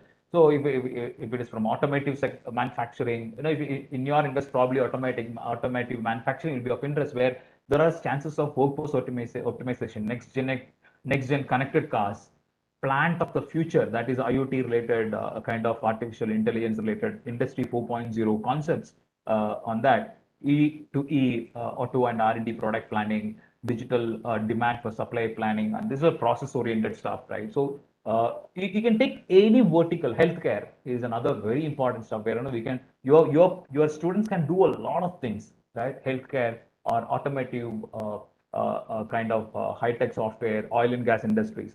So you can name any particular vertical, micro vertical, and there is a scope. If you really find the real problem, the pain problem of that particular industry as such, you can create a unicorn out of it, right? That is the relevance what I took, because this unicorn concept to you, so that you know what is the unicorn concept and how you can become a unicorn, and which are the sectors what you can try it out on creating a particular unicorn, right?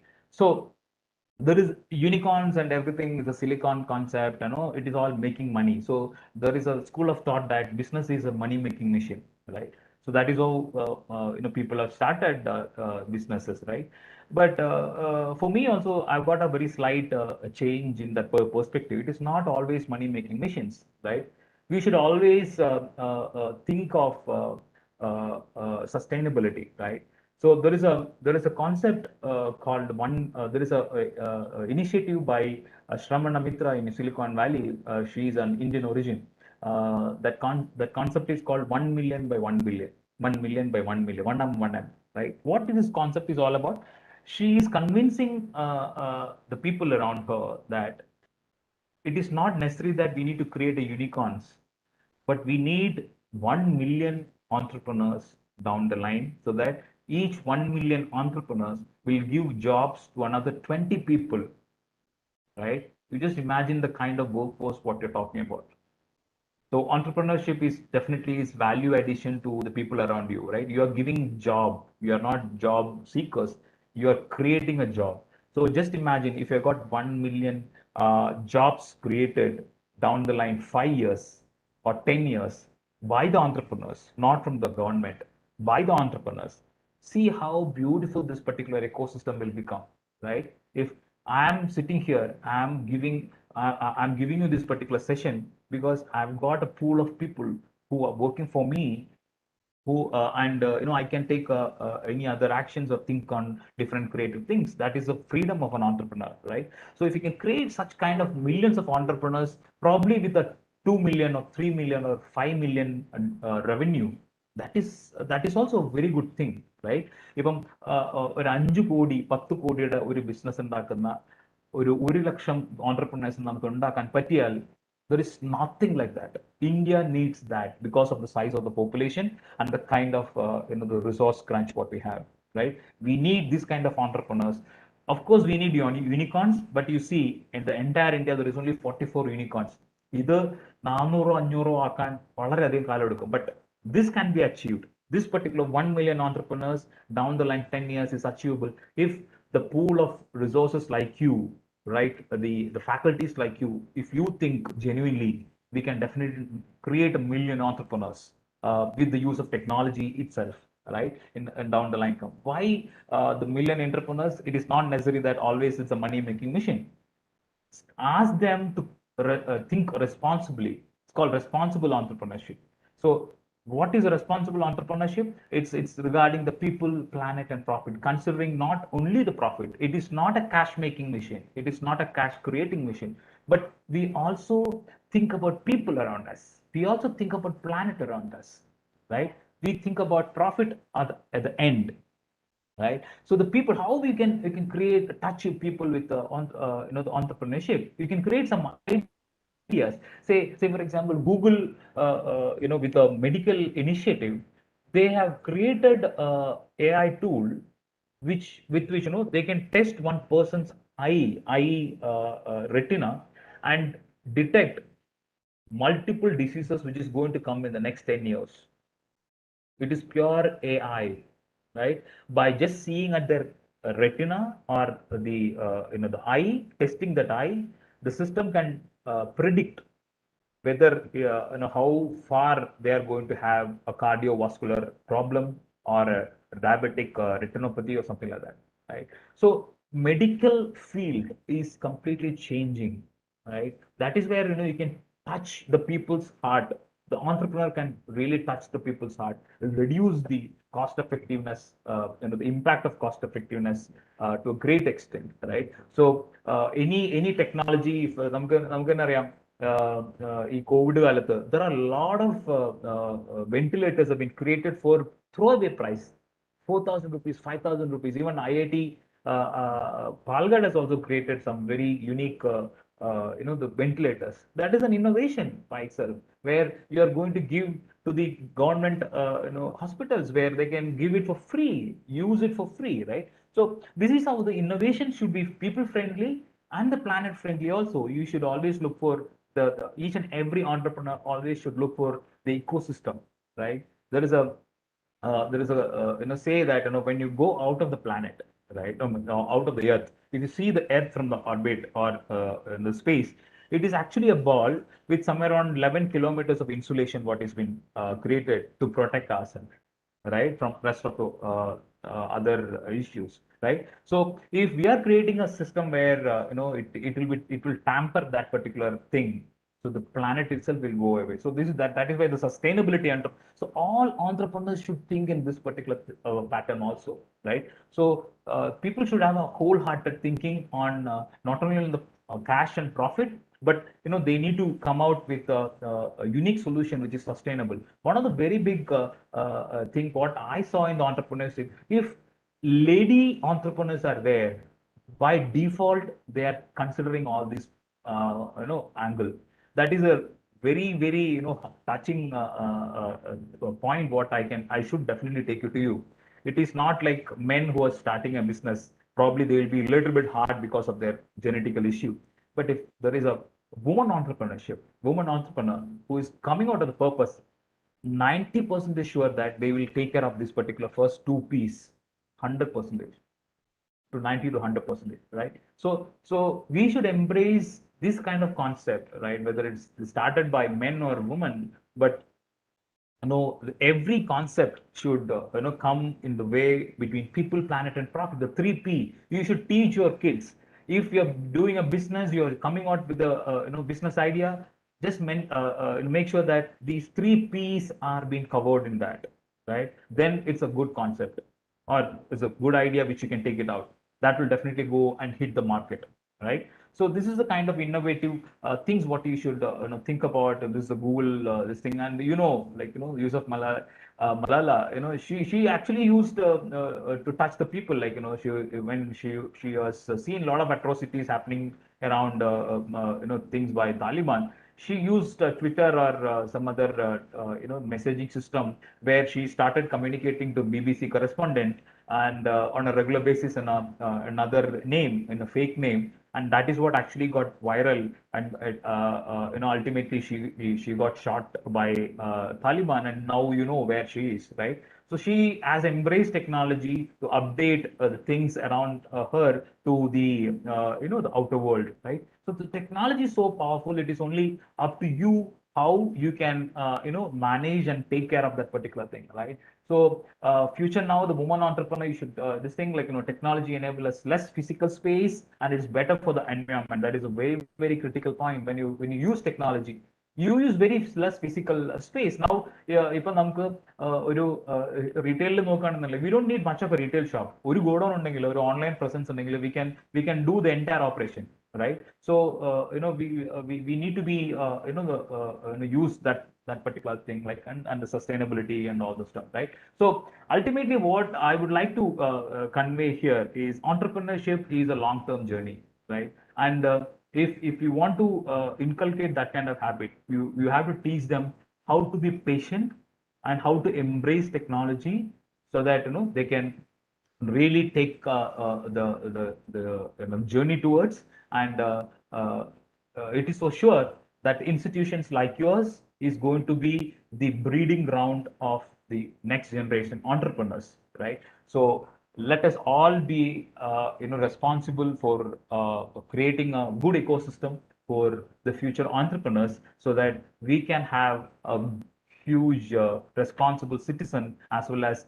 huge pool of, as Shramana Mitra mentioned, let us have 1 million entrepreneurs down the line, probably 10 years or 15 years from India. That will change the entire ecosystem of India to a much, much, much, much greater thing. Thank you so much for your time. I'm sure I'm on time, 11:56. If there is any questions, I'll be happy to answer that. Otherwise, that's all. Thank you so much for all the patient listening, even if I didn't saw any one of you listening, but I assume that everybody has listened to my talk. Thank you.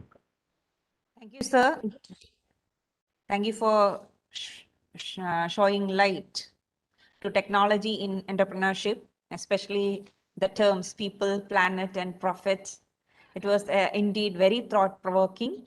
And the session is open for discussion. Dear participants, you may ask your questions or you may post in the chat box. Thank you.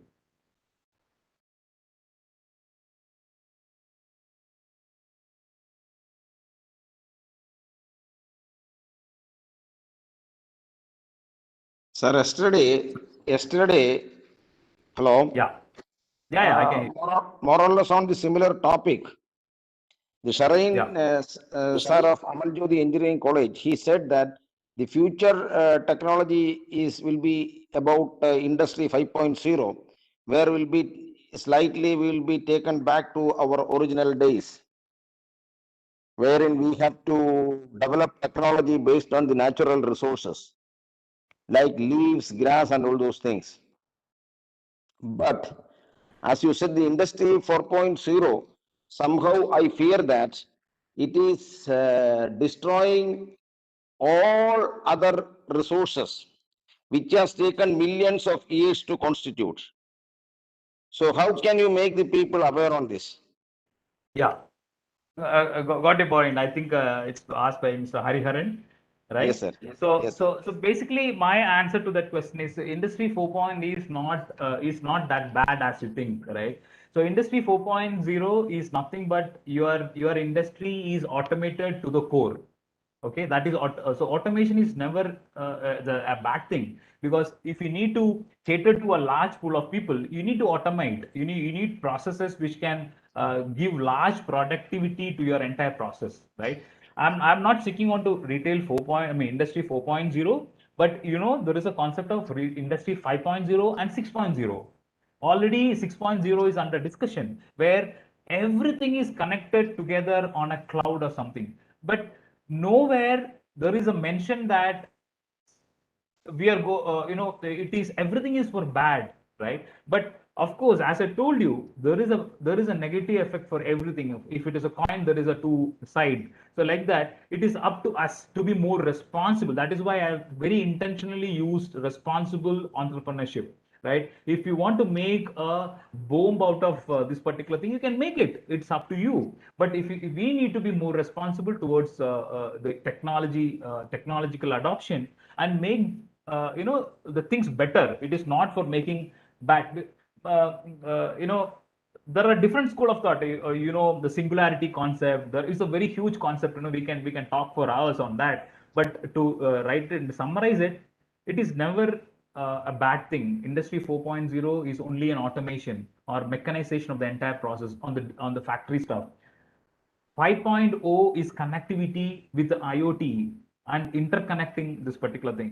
6.0 talks about connecting the entire world on the industry side into a cloud so that we can, so everything has got its own, the bad side of that. I totally agree with you. There is a bad thing, but my last word is responsible entrepreneurship only can solve this problem. I hope I've answered Mr. Hariharan.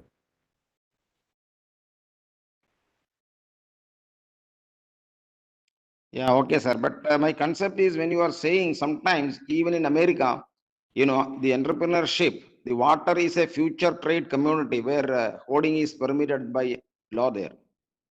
Even water, which is a basic resource. So Yeah. humanity is going down to such a worst situation. Yeah, absolutely. And you know something, even danger than that, you yourself are a product to other companies. The data is the next important asset what you're going to have. It is more dangerous than not having commoditizing a water. So of course there is a wrong angle for commoditizing because it's a free economy. They can do anything, right? But more dangerous the privacy of that one particular individual. Your data, you yourself are a product to some other company. That is the main problem what you're going to face in the next this thing. But of course, people will survive, right? They will definitely overcome. I'm sure we'll have a lot of innovative solution to overcome that. May God bless everybody, True, 100%.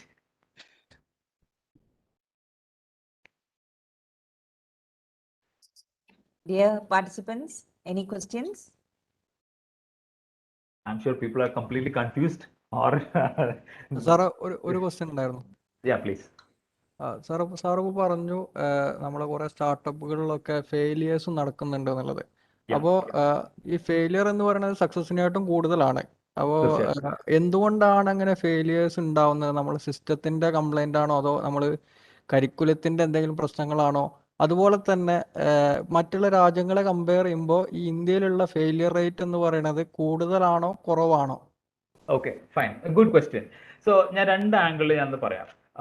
Failure ഒരിക്കലും മോശമല്ല. Failure ആയാലേ നമ്മൾ മുന്നോട്ട് വരാൻ പറ്റുള്ളൂ. നമുക്ക് എല്ലാവരെയും നമ്മൾ പലപ്പോഴും കാണാറുണ്ടല്ലോ, ഒളിമ്പിക് 1ാം മെഡൽ വാങ്ങിച്ച ആളുടെ പഴയ ചരിത്രമൊക്കെ എടുത്ത് നമ്മൾ എപ്പോഴും പറയാറുണ്ട്, അവര് 10 വർഷത്തെ അധ്വാനം ഫെയിൽഡ്. അതൊന്ന്.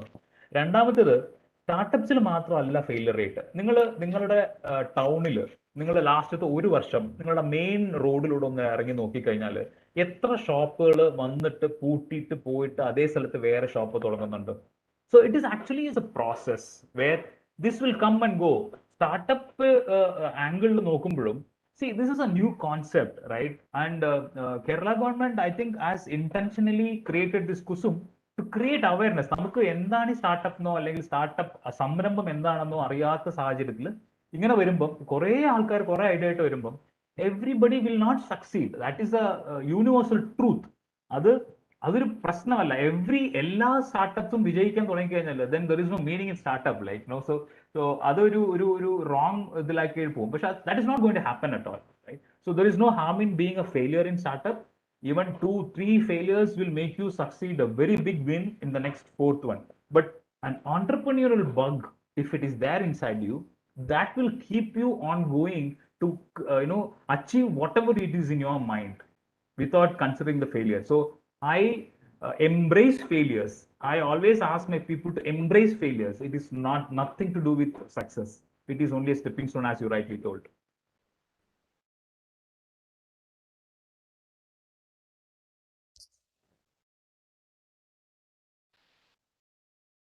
I hope I answered the question, right? Thank you, sir. So we are going to wind up the session. Feedback and attendance link will be posted in the chat box. I request Mr. Jamshid, lecturer, electronics department, to deliver vote of thanks. Respected principal, today's presenter, Mr. Sumesh K. Menon. നമ്മുടെ 5 ദിവസമായിട്ട് നടന്നുകൊണ്ടിരിക്കുന്ന FDPയുടെ ഭാഗമായിട്ട് ഇന്നത്തെ രണ്ടാമത്തെ സെഷനിൽ technology in entrepreneurship എന്ന സബ്ജക്റ്റിനെ ആസ്പദമാക്കി സംസാരിച്ച സുമേഷ് സാറിന് PTC പെരിന്തൽമണ്ണയുടെയും എല്ലാ പാർട്ടിസിപ്പൻസിൻ്റെയും പേരിൽ ഹാർദമായ നന്ദി അറിയിക്കുകയാണ്. Thank you sir. Thank you. Yeah. Can I? That's all right, Sina ma'am? Yes, yes. Yeah. Thank you. Thank you, Pradeep sir, Sina ma'am. Yeah. Thank Wishing you. all the best to all. Yeah. Thank you. Yeah, Thank you so much. Thank you, Sumesh sir. My pleasure, sir. Thank you. Yeah. Right. We'll catch up. Yeah. Right. Yeah. So dear participants, we'll join you at 1:30. So this session is officially concluded here. So please be there at sharp 1:30. Thank you. നമ്മൾ afternoon സെഷനിൽ വിശാലാണ് നമുക്ക് വേണ്ടി class എടുക്കുന്നത്, അല്ലെങ്കിൽ നമ്മൾ share ചെയ്യണത്, experience share ചെയ്യണത്. Pass failure success എന്നുള്ളൊരു പ്രോജക്റ്റാണ് അദ്ദേഹം ഇപ്പോൾ കേരള സ്റ്റാർട്ടപ്പ് മിഷനിൽ ചെയ്തുകൊണ്ടിരിക്കുന്നത്. ഒരു പ്രോജക്റ്റ്, നമ്മുടെ സ്റ്റുഡൻസിൻ്റെ ഒരു പ്രോജക്റ്റ്, അത് സക്സസ് ആവുമോ ഫെയിൽ ആവുമോ എന്നുള്ളതിനെ കുറിച്ചുള്ളൊരു സെഷനായിരിക്കും അതിനകത്ത് പ്രധാനമായിട്ട് ഉദ്ദേശിക്കുന്നത്. എല്ലാ പാർട്ടിസിപ്പൻസും കൃത്യസമയത്ത് ജോയിൻ ചെയ്യണമെന്ന് അറിയിക്കുന്നു. Thank you.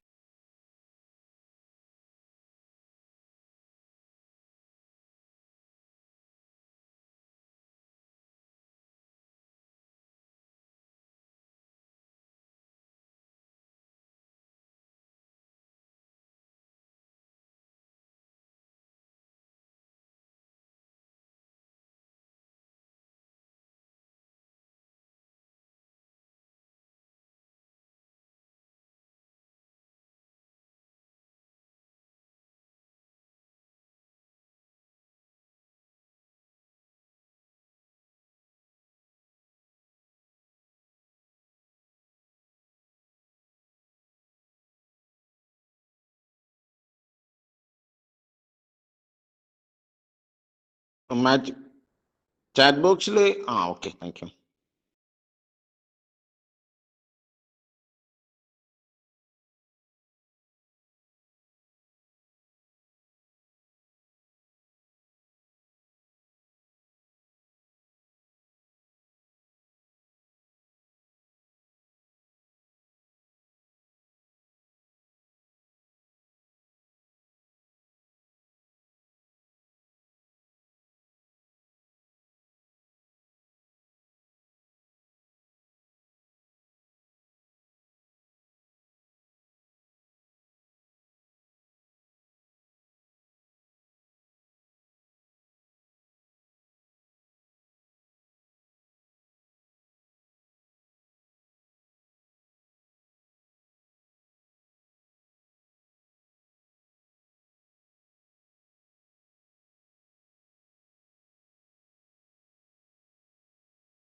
സന്തോഷത്തിലാണ്.